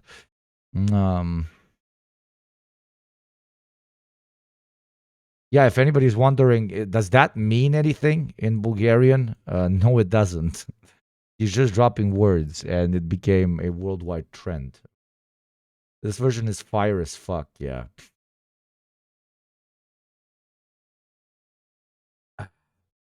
There was a period of around 3 years that all the main memes came from Balkan content. It was very funny.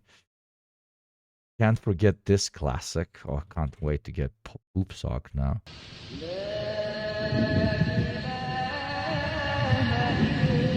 Ah, yeah. But it's not that. It's too in your face. Like, we are Allah's army, right? The proper Bosnian classic is this. This is the best one. By far the best one. As it goes.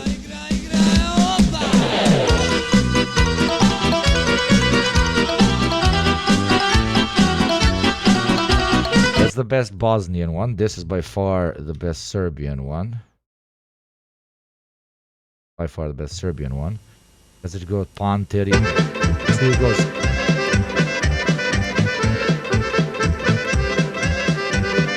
By far the best Serbian ones, and the best Croatian one is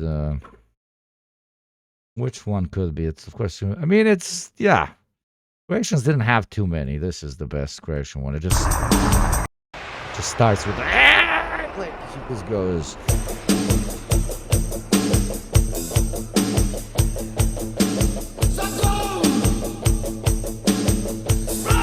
It literally just starts basically with a Zeke Heil. Like this was literally the word that the Germans used to say.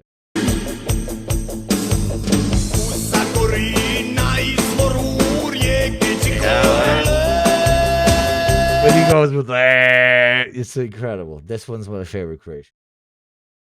9/11 is better, dude. The scariest one, like this one, is just scary. No, oh.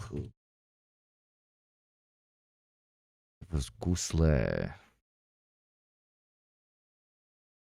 You go like.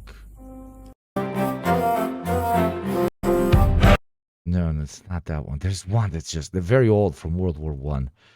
But the nastiest one. No, it's not the nastiest one. This one is really in your face. This one is really in your face. Text is wow.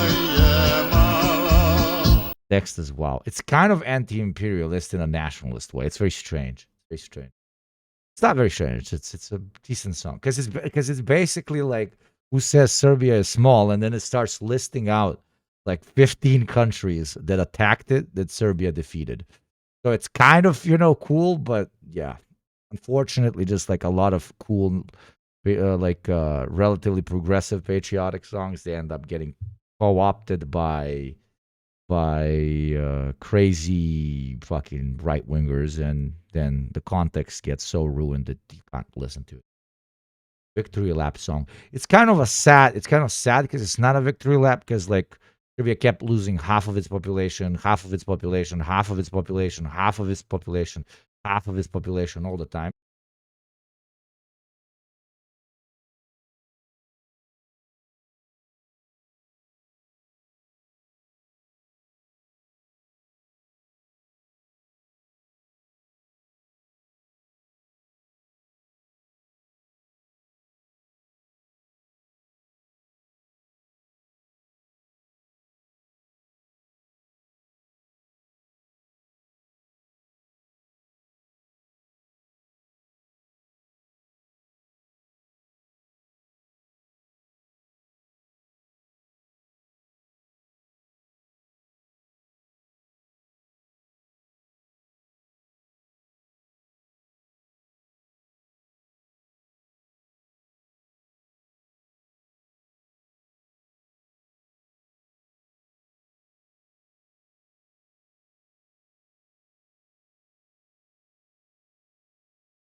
Put 20 guys in the ground and then burn down their village. A motherfucker sends me a DJ song. It's a bop, right? It is a bop, though. It is a bop. Thank you for sending it, Cuphead. Trying to save my career. That's as a proper producer should. Proper producer should. What is this?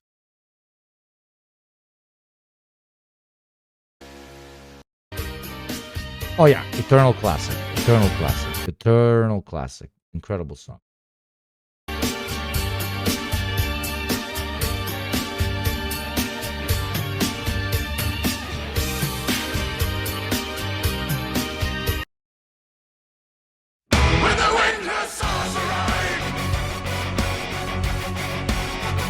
Village burning time. Sabaton, to me, was like AI generated music before AI generated music. Like, imagine you don't know. Close your eyes. Let's do an experiment. I really should work for Fantano, dude. I am, and people that know you Gopnik DJ, you know I'm pretty decent with my taste. Close your eyes, okay, and listen to Sabaton. This is a 7-year-old song, okay? GPTs did not exist back then, at least not in the mainstream. Close your eyes and listen to this and tell me this does not sound AI generated.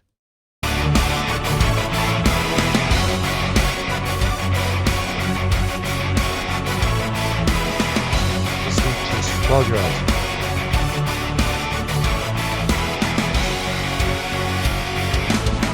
A cry for help in time of need, await relief from Holy League.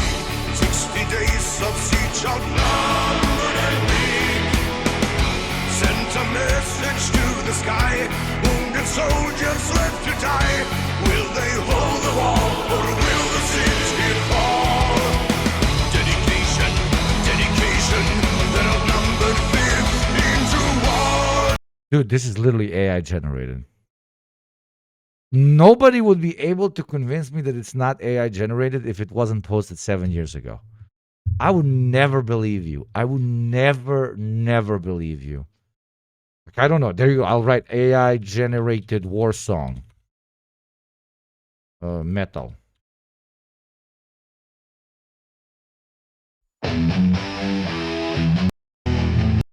For Christ the royal master leads against the foe, forward into battle.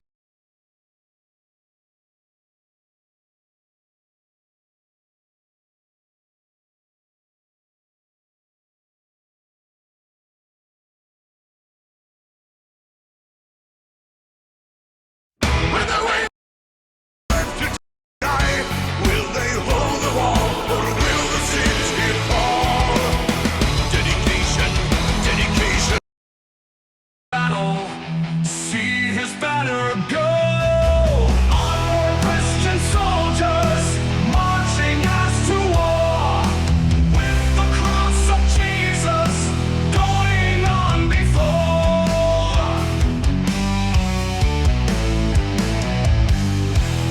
At the sign of triumph, Satan's host to flee. On then Christian soldiers on to victory. Hell's foundations quiver. Pan Dangles, thank you for your taxes. Thank you for the 5. I call upon all others to support this musical analysis stream, which we are stopping it now. Am I right or am I right? Am I 1 in chat if I'm right, 2 if I'm wrong, 3 if you don't care. Now it's all 3s.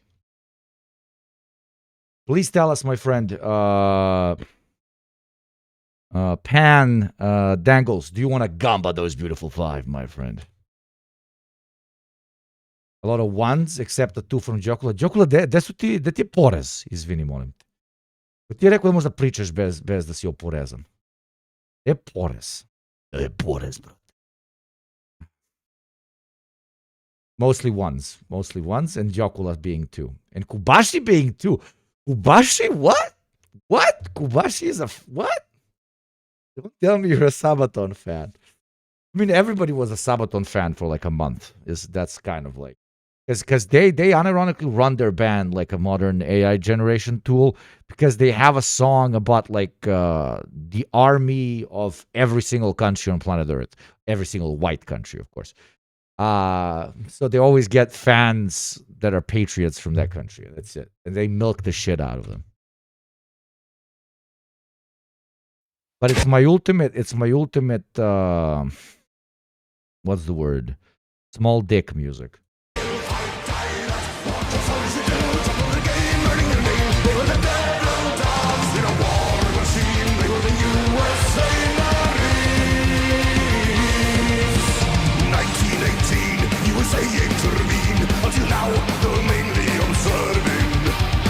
Dude, this is AI generated. There's no way. I think they based the AI music generation model on Sabaton.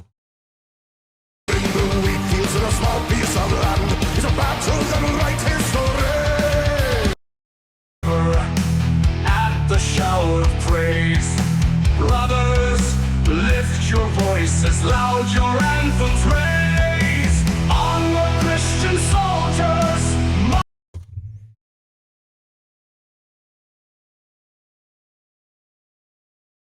We found a new meta, guys. Thank you, Jacula, for the 5. Thank you very much. Can we check if Pan wants to gamba those 5?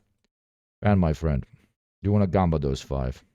No, all good. Love your stream. Appreciate you. I appreciate you, my friend. Thank you very much. You very, very, very, very much.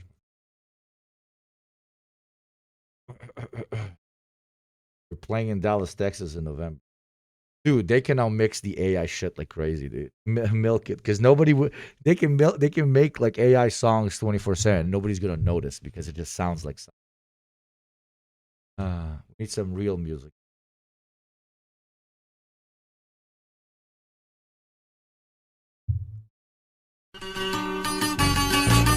Oh, clásica, da. Clásica. Good classic.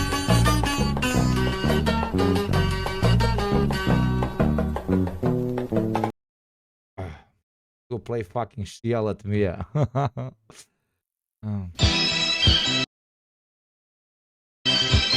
Barry got pissed off. Hands down, best AI song, man. I haven't seen this in a while.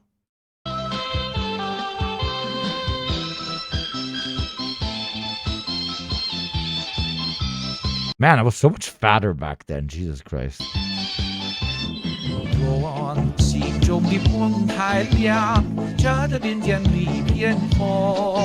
Reminder to support the show and this great cat patriot from China. Look at him. He's a typical Chinese man. Stop, Nick. Pay your taxes, oil up, and let's gamba, gamba, gamba. Because as you know, China does allow cities where socialist gamba exists. So do we, baby. Let's spin that wheel and punish the streamer.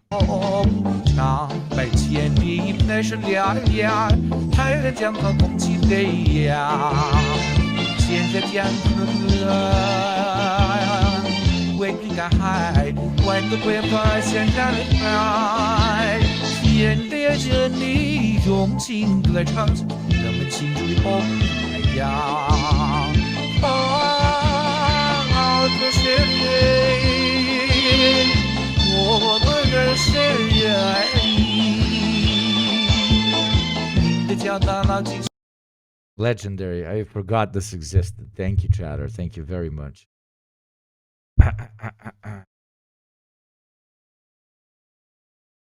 Especially because... Okay, anyways, speaking of AI generated, let's listen to some lukewarm takes. I'm generally trying not to be a hater for the sake of being a hater. You know? It's like there is like a genuine kind of like tall poppy syndrome type thing on the left. I mean, we've sort of talked about what this. Is tall poppy syndrome? Okay, so tall poppy syndrome is the notion that like tall grass gets cut, let's say. So like if you rise to a certain level of prominence, the left turns on you. Yeah. And I think part of that is the same hipster mindset that leads leftists to turn on a politician who gets elected. Right? Is that it's like, well, now you're the establishment. There's a little micro version of that happens in influencer world where, I mean, early in my YouTube career, you know, a lot of people, I think I probably have lost a large percentage of my earliest audience because a lot of people liked me because they saw me as this kind of like, you know, a queer transgender underdog who was like they related to. And then I got too big and they don't relate to me anymore and they resent me for getting too big. No. People liked you because you did very decent, class-conscious, intersectionalist analysis. Okay? For me personally, she was one of the first, trans creators that I interacted with. I learned a lot about the trans community from, etc., etc. Those people from the original community that are leaving you because they see that your class dynamics have shifted, that your class relations have shifted, and that they've influenced your politics, and that you don't want to talk about class anymore, and you don't want to talk about imperialism anymore. You don't want to talk about settlers anymore. Okay, specifically Israel. You don't want to talk about genocide anymore. That's how much, dude. You know how much your class position has to pivot in order for you to do that. But the crazy part is that her class position didn't really change. Maybe she became a capitalist to an extent. I don't know if she ran it as a socialist model with percentages, or if she gave salaries to her production team, but she became a class trader, which I think is worse. Not become a capitalist, she became a class trader, which is much worse, far worse. I understand, and to an extent even can say respect the capitalist, because he's following his incentive structure. He's on the opposite side of the worker, and he wants to milk him for money. Okay, legitimate enemy to have. What is not legitimate, and it's very pathetic, is somebody thinks they're on the side of the establishment of Hillary Clinton, of large capital, which you are if you're a liberal. There's no two ways about it. This is not a radical hot take. A liberal simply wants to preserve the current status quo by using as little violence as possible, at least as little violence that they have to be exposed to as possible. That's the key word there. That's why people pivoted away. It's not that you're no longer an underdog. Who the fuck thinks Hassan is an underdog? The fuck underdog? Are you fucking kidding me?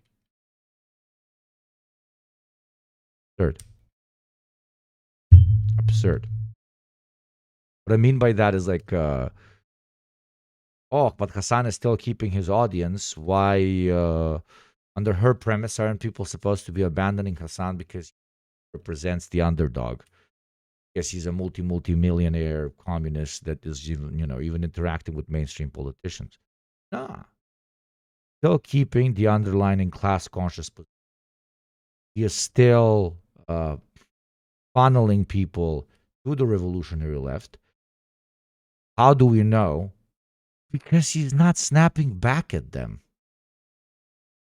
You proactively, because of your ego most likely, proactively made stuff that makes fun of the revolutionary socialist argument. Hassan doesn't do that. That's the difference. You are trying to cut off your funnel. Exclamation point funnel, if you want to understand funnel theory or the online left, I have an old video that I've made that can explain everything to you. Okay? If we send links, of course, my friend. If you're a subscriber, you can send links. So,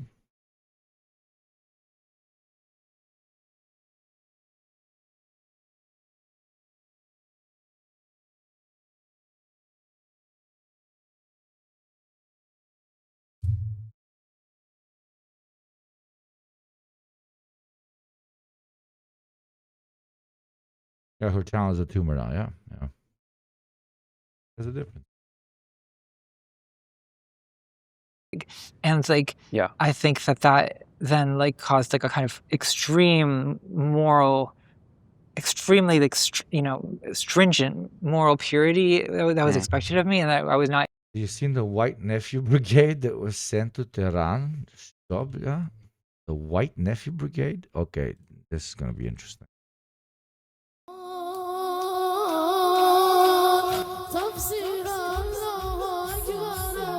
Holy shit.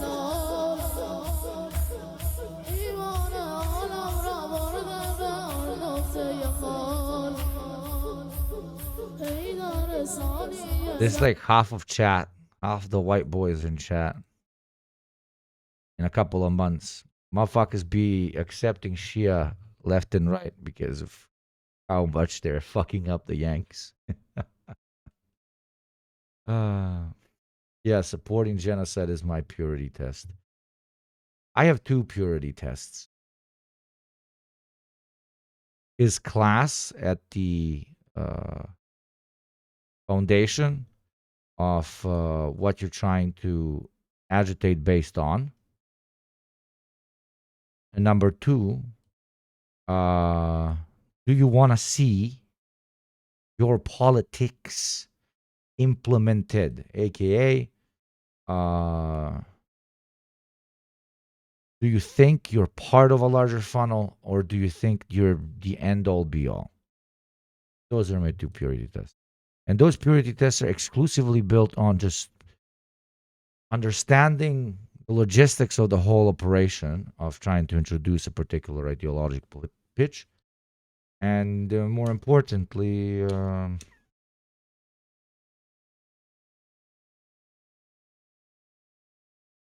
it tells me everything I need to know about you. Whether you're on the team or you think you're the whole team. Whether you're commodifying the pitch into a product you want to just sell all the time, or if your true hope is that your job becomes irrelevant, because enough people have been convinced that this mega mall of a world we live in right now is not the be-all, end-all of human civilization. This is not the peak. You can do a lot more. That's all. Jesus, my don't hurt. I am hydrated. I guess. So if you don't want my eyes to be dry, oil them up, baby. Let's go chat. Gamba is on. Every 5 gift subs or more, you can potentially double by spinning the Wheel of Fortune. Let's have some fun. Let's make the heart go doop doop doop doop doop doop doop doop doop doop, and get some more chatters, some good old subscriptions. I see a lot of chatters in here that don't have a subscription. I see a lot of people here, 800, and not a lot of Westerners paying their goddamn taxes, brother. I think today we should have at least 25 Western taxpayers, at least 25. So 2 more Western taxpayers. Those who do not understand what that means, write exclamation point tax, and you will see our good old reverse apartheid system that we have for oiling and taxation here. Thank you, Barry, for the 5. Hey, Barry, am I going to get you to Gamba, my friend? Barry, Gamba. Paint the chat purple. Let's fucking go. Let's fucking go. Let's fucking go. No, you don't want a Gamba? That's actually crazy. Okay. It's very interesting. We call it Gamba because it's edgy. It's not actually Gamba. Don't fear. It's not haram. Okay. The true test of whether something is haram, is it banned on Twitch? Able to deliver on. Yeah, he didn't wanna spin it. You want to spin it, guys? Put some shit on the shit, you know? The degree to which the audience can turn on the creator also is fanatical, because it was their favorite thing. It was that subcultural identity before. And now that they feel in some way betrayed, it's like they just kind of unload all of that kind of parasocial fanaticism into this new outlet of, I actually hate that person. I've hated their stuff the whole time. And that's not just a leftist. Yeah, Gamba is haram, but Allah is merciful. Alhamdulillah. Yeah, but brother, this is not real Gamba. I don't think. Hit up your imam. Hit him up. Be like, so I listen to a masked communist on Twitch. That is not haram, right? If he tells you it's haram, find another faith leader, right? And then he does a thing where you can double gift subs by spinning it on a spinny thing. Is that Gamba and is that haram? That's how you should frame thing. I do think that on the right, I think it's just a social media everyone thing. kind of hates each other, right? Too, right? But they're somehow able to I think maybe it's because they believe in loyalty on some level. They when it counts, they come together to support daddy. Whereas the left doesn't do this. Not really. I see. So I don't know. It's not that there's no leftists online, but I also think that the right now is parasiting itself like fucking crazies. Soviet split is happening every 12 minutes on the right now. There's a struggle to convey leftist ideas to less radicalized people. So I mean, I think that's what Joe Rogan's real utility is to the right. To talk to normal people. Is that he people. seems like a normal guy. Yeah. Right. Start of the funnel, yes. Welcome to. Or at least there was a time when he seemed like a normal guy. He is now kind of a little bit. This guy's and who is this guy? This guy looks like the insane industry plant moment. Crazy levels of industry plant. Let's see. Oh my God. This starts out with Brace Belden and Catherine Liu. then J-Reg, then oh yeah, industry plant on steroids. On fucking steroids. On steroids. Or as a friend of one of the podcast people. And then Ezra Klein on episode 18. Been around for a long time. For 1 year.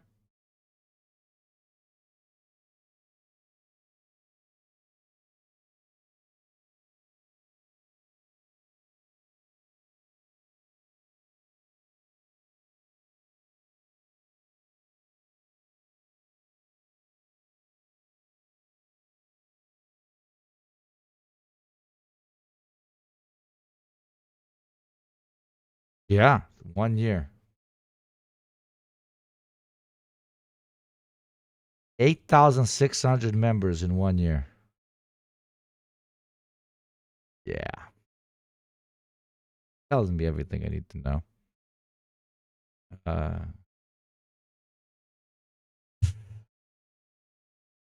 he's moved. Yeah. But he's also backed off of the Trump stuff. I like Brace. I love Brace, dude. Yeah. I'm getting him on Reaction in June. That's true. But I interviewed him like 3 times or some shit.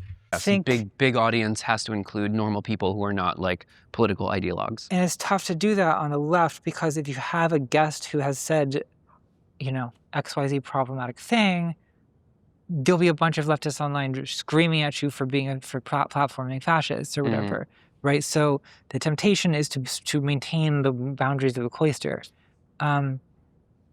I don't know. It's hard to say like what the solution to that is. I mean, like you've had the Democratic politicians like Gavin Newsom like do this where he's like, I'll talk to anyone. Like, yeah, I'll talk to Ben Shapiro. Yeah, I'll talk to But people don't like that on the left. They don't like it. Yeah. Or like I know trans people in particular feel super betrayed by Gavin Newsom like saying he's willing. You're gonna talk about people on the left not liking somebody who is willing to go and sit down with relatively problematic public figures. Motherfucker, where were you when they did that to Bernie Sanders? When Hillary Clinton had a huge manosphere bullshit, not back then it wasn't called manosphere, but it was called herder sexismus, and Joe Biden on the surprise appearance.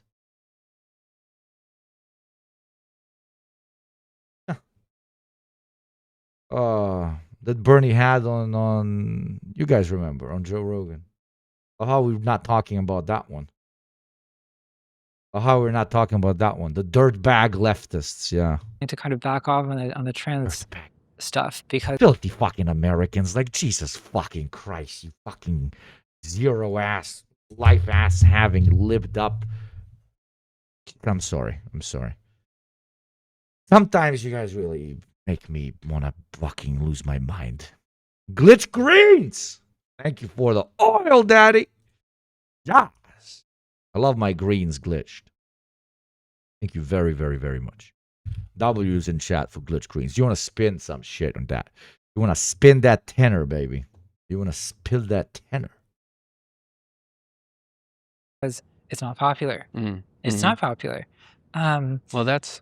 So I'm getting a little bit ahead of myself here, but just to kind of recap, there's trying to diagnose this is actually, it's a pretty big situation. Like famous Media Matters study, I think 24, 25 says that 90% of alt media is conservative leaning, right? So the temptation is to look at that as a reflection of where the political sentiments of most people in the country are. Obviously, social media is a very distorted... 10 on red, please. 10 on red. 10 on red. Let's interrupt these Americoids and put 10 on red. 10 on red going once. 10 on red going twice. Glitch green. Spin. And unfortunately, I am the winner. Pom, pom, pom, pom. Tom, tom, tom, tom. Tudum, tudum, tudum. The heart almost went out of my chest. Thank you very much, Glitch Greens. I'm fine with that. God bless you, my friend. God bless you. Thank you. This is how I'm looking at you right now, okay? This is how I'm looking at you right now with this amount of pleasure and gratitude. Mirror, not 90% of the country is conservative, obviously. Yeah. See, I didn't know that. I didn't know that. Yeah, I mean, there actually is a volume problem. It's extraordinary. So they're doing a quantitative survey. There's different ways to slice the numbers. They're including like Trevor Noah is part of the left. So we could dispute the way that they classify it, but I think obviously whether it's 90% or 80%, it doesn't matter. Alt media, overwhelmingly conservative. Yeah. And the reasons, I'm just recapping some of the things that you said. So I love the millennial moment where they both agree that Trevor Noah is not part of the left. But for their context, like, the Contrapoints YouTube lady is definitely still part of the left. You get what I mean? Like, I completely agree. Trevor Noah's an idiot. I would never rant about Trevor Noah because Trevor Noah is literally so fucking stupid. He's like a fascinatingly stupid guy. While Contrapoints is not. Contrapoints knows exactly what the fuck she's doing. Jump in if I'm mischaracterizing, but asymmetry of resources. So you got big donors, and then just like bait, they can kind of sow division, look at trend cycles, whatever's trending, and jump on sensational topics. There's a lot more money in it. I mean, I'm relatively successful. Fucking serious streaming for 1 year, 4,390 subs. I think that's pretty fucking decent, and that's to an extent not even counting the Gamba subs. And this was very fucking difficult to push through.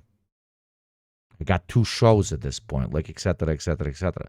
But this would none of it would be possible without like crazy numbers of funders. You get what I mean? Like you just need thousands of people.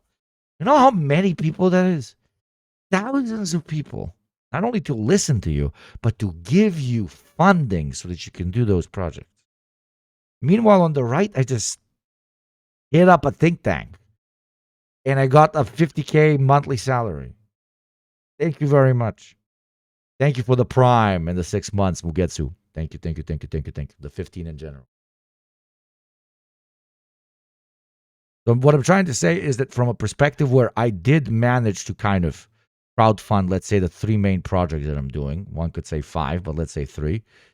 Even as somebody that's managed to get funding from it, thanks to beautiful human beings like yourselves, I can still see how fucking impossible it is to do. Incredibly difficult.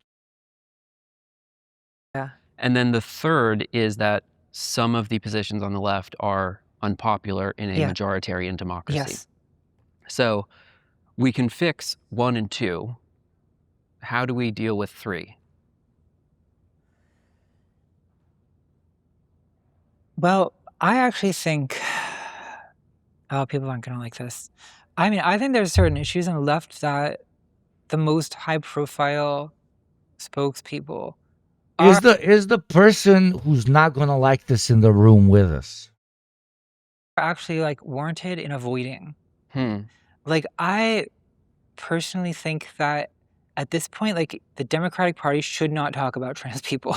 And I think that because, I mean, it's frustrating for a lot of reasons, right? Because so much of what the general public thinks the Democratic thinks about trans people is completely information that they've gotten from right-wing propaganda. Because it's over, like the Democratic Party already, they hardly ever talk about trans people to begin with.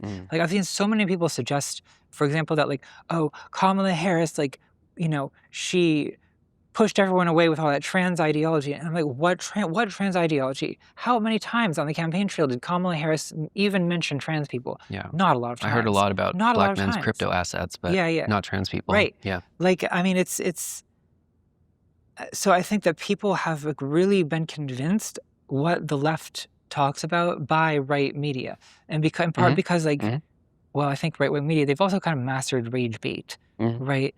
And that you can just like churn out this content that's just designed to like irritate people. Look at what's happening in your daughter's sports. They're letting grown men beat girls up, right? Okay, is that true?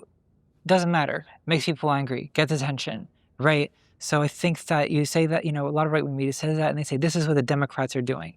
And it's like, how much are the Democrats talking about trans sports? Basically not at all. Continue being correct. Okay, just vanilla on top of vanilla on top of vanilla. Reactionaries can just invent shit. And that's why it's much easier to pitch reactionary ideology because it's just focused on rage baiting and emotion. And again, inventing shit. Well, the socialist pitch is much more complex, takes a lot longer to introduce to people's consciousness.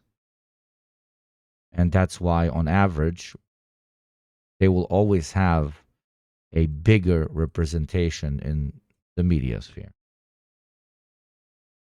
An analysis so basic that like a baby leftist that just only watch like 2-second thought videos will understand.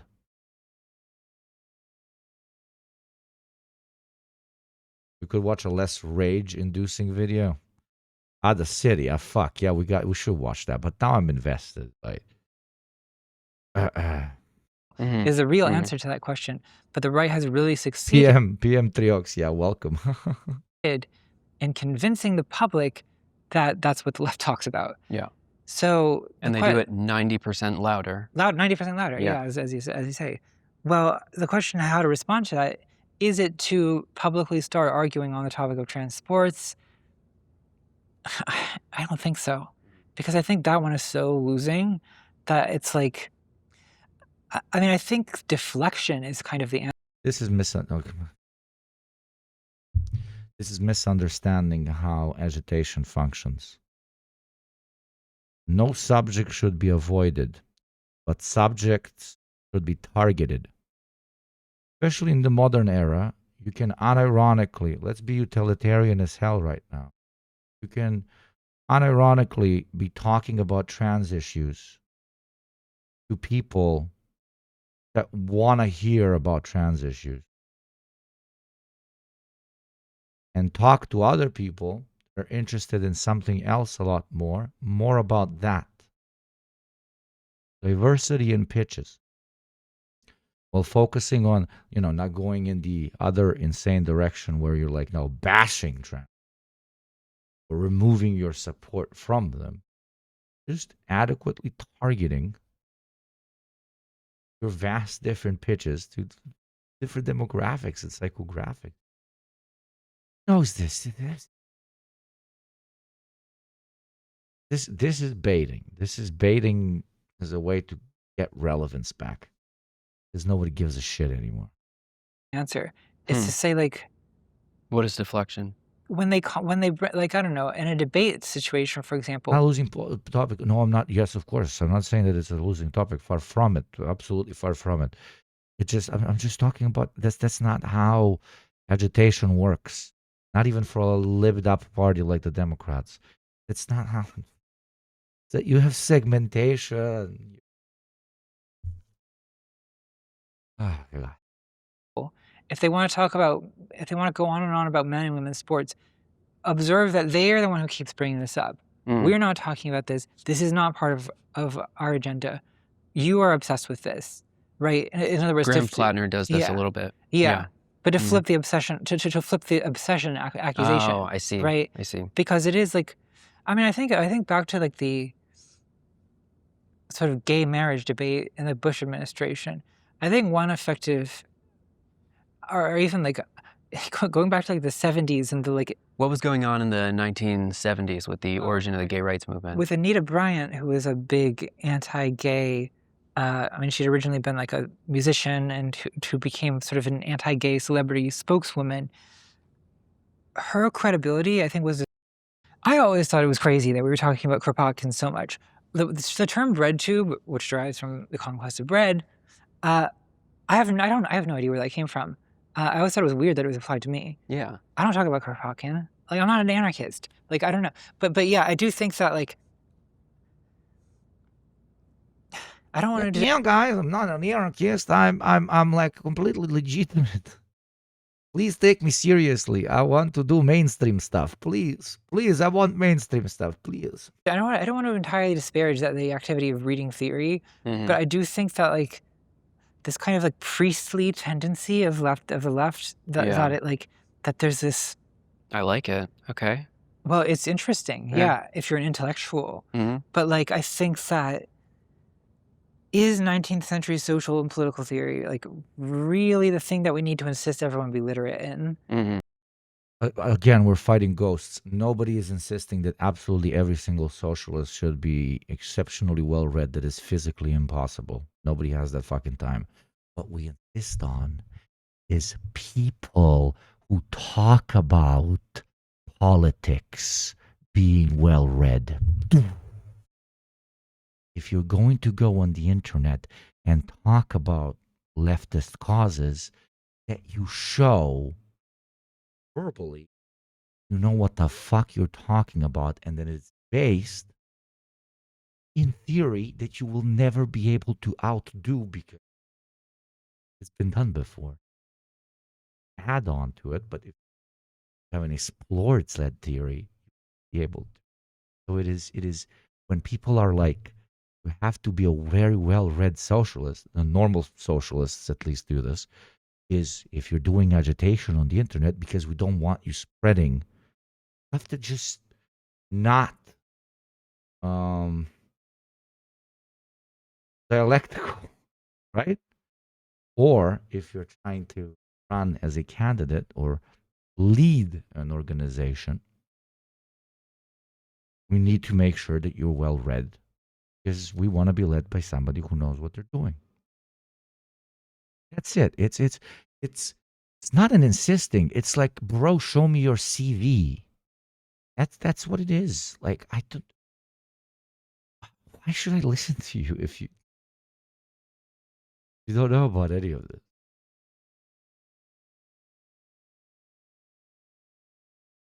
She's really leaning into the white American womanhood. Like, she sounds so much like so many white women in leftist spaces, only want to be praised and never held accountable. When you view her from that lens, it's much easier to see she's just committed to her own self-aggrandizement. I see it as well. I'm not that, like, I don't know that many white American ladies, I guess, but if I am allowed to stereotype for a second, there is a sort of, let's say, vibe emanating. I hope that's not too crazy to say it framed that way. So yeah, I've heard this so many times. I don't know nobody who's normal is going around and telling every single socialist, the guy that works on the construction site, the guy who works in the corporate office, the guy who washes cars, the lady that's a painter, that all of them have to have read all theory. Okay, you can scream that. That's not a tangible goal. You should encourage it. But you should never be like, you don't get to be on the team if you haven't read enough. No, I will do my best as somebody who's better read than you to introduce the perspectives of particular thinkers that you should then apply to your own experiences and develop your consciousness, okay? Political consciousness, political literacy, right? We're all here to learn from each other and bounce around. But no leftist on planet Earth is sitting and saying, if you don't read, you're not on the team. It's not a real person. That doesn't exist. Does not exist.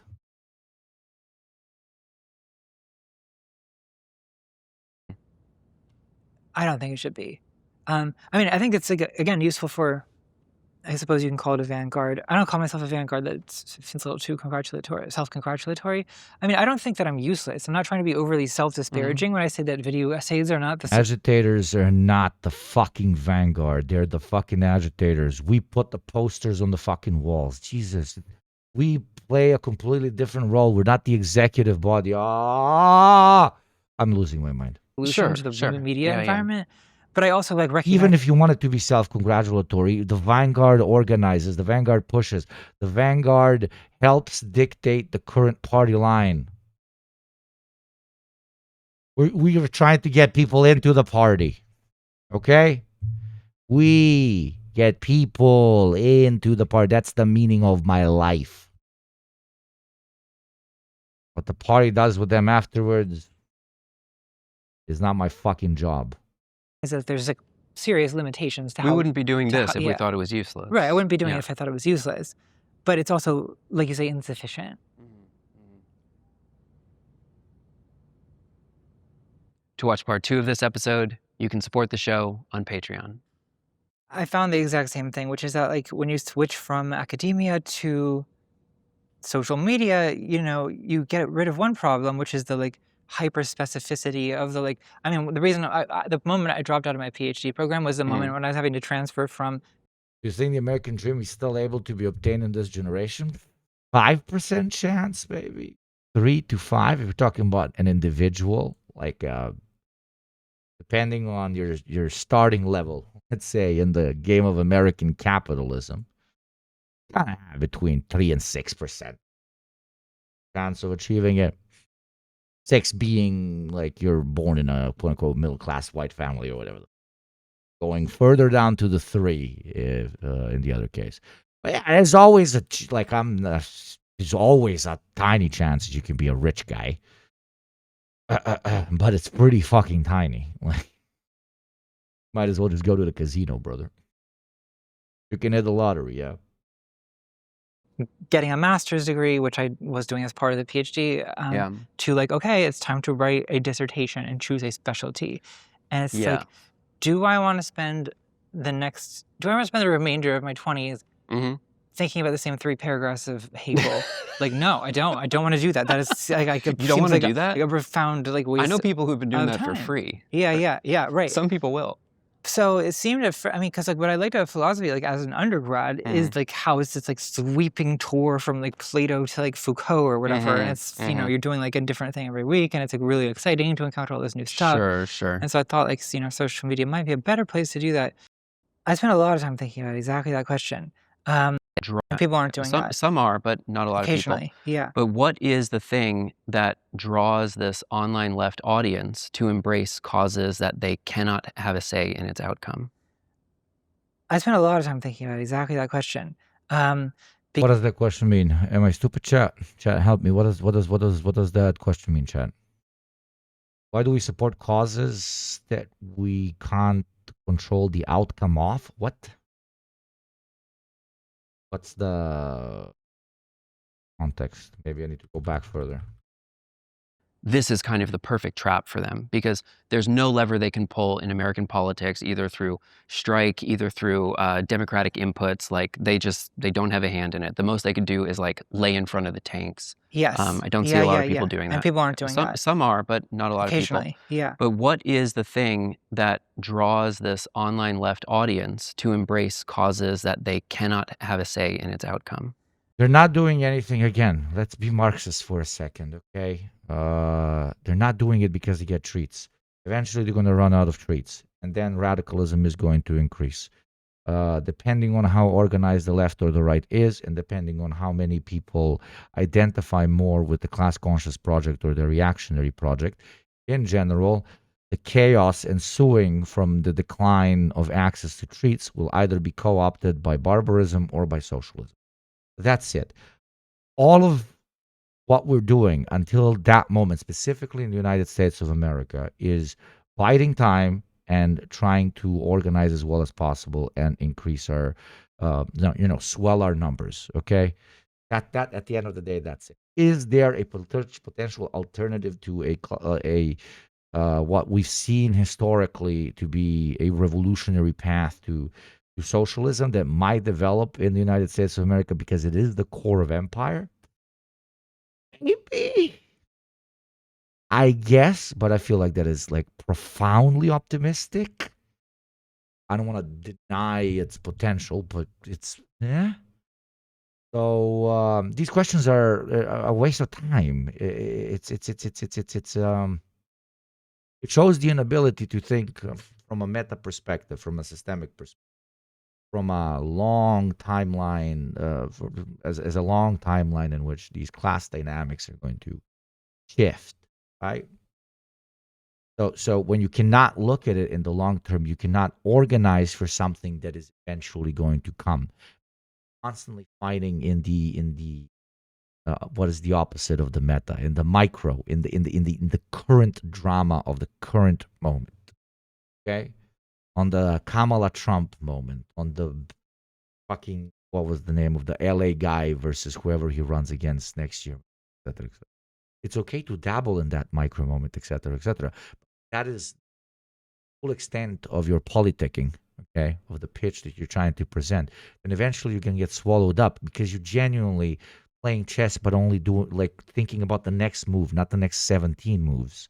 As cliche as it sounds, right? It is. Marxism gives us this borderline superpower where, because of the tendencies and the trends that we see repeat time and time again in throughout history, we can, to a very decent degree, have a pretty scoped idea of where things can potentially go. And we should prepare for those. Why is Iran doing as well as they are doing right now, my friends? Because they metaed it. Because they were like, what could the Americans do to us eventually? A, B, C, D, F, G. The Americans ended up doing A and E. And they had plans for A and E, close the Strait of Hormuz, did the local shit, changed the executive body the second was assassinated. Understand what I'm saying? There are people that are just doing it as a sport, 24/7, micro. And that's fine, that they are necessary as well. But what I'm trying to tell you, especially if you're in my chat, you're a particular type of person that has the capacity, and yes, now I'm glazing you, but it does show that you have the capacity of being,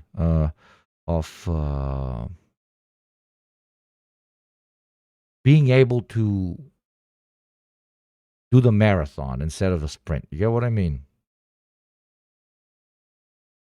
To be able to see that even certain behavior, they can even be seen as hypocritical. They can even be seen as soft in the short term, can potentially benefit us greatly in the long term. Stuff that is far ahead of its time should nonetheless be nurtured in the period when it is not yet ready for mass consumption. Do you understand what I mean? Revolutionary politics are the hardest to nurture in times where revolution is improbable. But if you do not nurture revolutionary sentiment during times when it is improbable, when it becomes probable, there will be nobody to actually do it. Do you understand what I'm saying?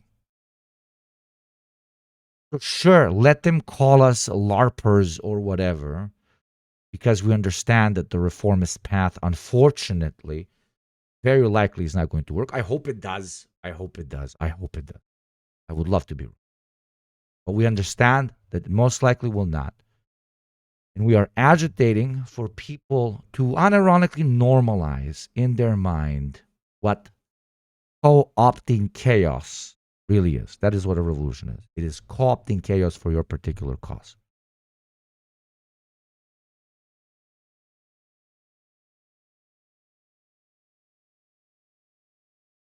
So while they sit around and they claim greater levels of rationality, and that we, what's the word, just want to endlessly critique power, we don't critique it as a sport. We don't propose more radical concepts as a sport. We don't engage in telling a reformist that he might most likely might be wrong as a cock measuring competition about who's right more theory or other bullshit ass nerd ass shit like that. We are simply introducing that worm of thought into as many people's ears, and then through the channel to the mind, about how revolution is not that icky, not that scary, maybe not that bad.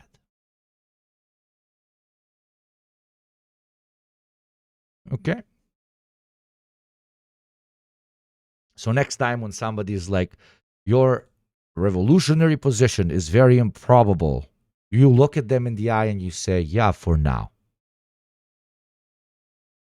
What I am dedicating my time in the cause to again, talking from your perspective, making sure that when it is time for it, people don't sit at home or throw dildos at ICE facilities, okay?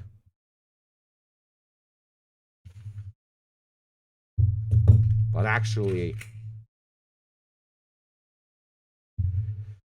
anyways, my dear friends, thank you very much. We did not get to 25 for the day. That was my target, but God bless. Thanks to the Oilers. Thank you to the individual subscribers. Thank you to the mods and the producer. You guys have been wonderful today. I think we managed to do a very nice jump-off point, even from this stupid-ass video, to talk about some fun stuff. Is the reason I wake up every morning at 2 a.m. to lift weights and do 1 hour of cardio. Hope to never need to be in that kind of shape, but always want to keep my body prepared, and I use you to prepare my mind. I love you, brother. Keep doing that. That's based as fuck, dude. Thank you.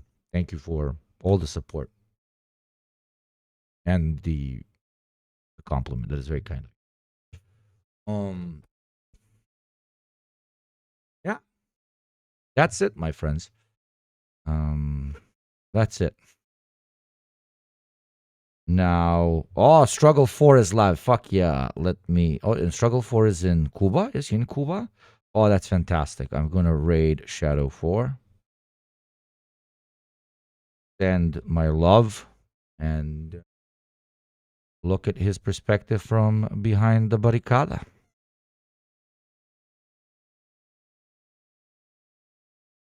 Love you guys. Follow me on Instagram, Twitter. Join the Discord. I hang out in the Discord now at least a couple of times in a week. And listen to the Reaction Podcast. It's gotta have a new episode tonight after I go and nap for a bit. This was a 10 out of 10 stream. I'll see you tomorrow, motherfuckers. See you tomorrow. Oh my God. 50 Vickers. Thank you for the 5. Do you want a quick gamba? Do we have time? I don't know. 4 seconds, 3 seconds, 2 seconds. You want a gamba? Remember the gamba for tomorrow. Remember the gamba, Shifty Vickers. I'm going to give it to you. Love you guys. See you tomorrow. Oh, I'm going to sneeze.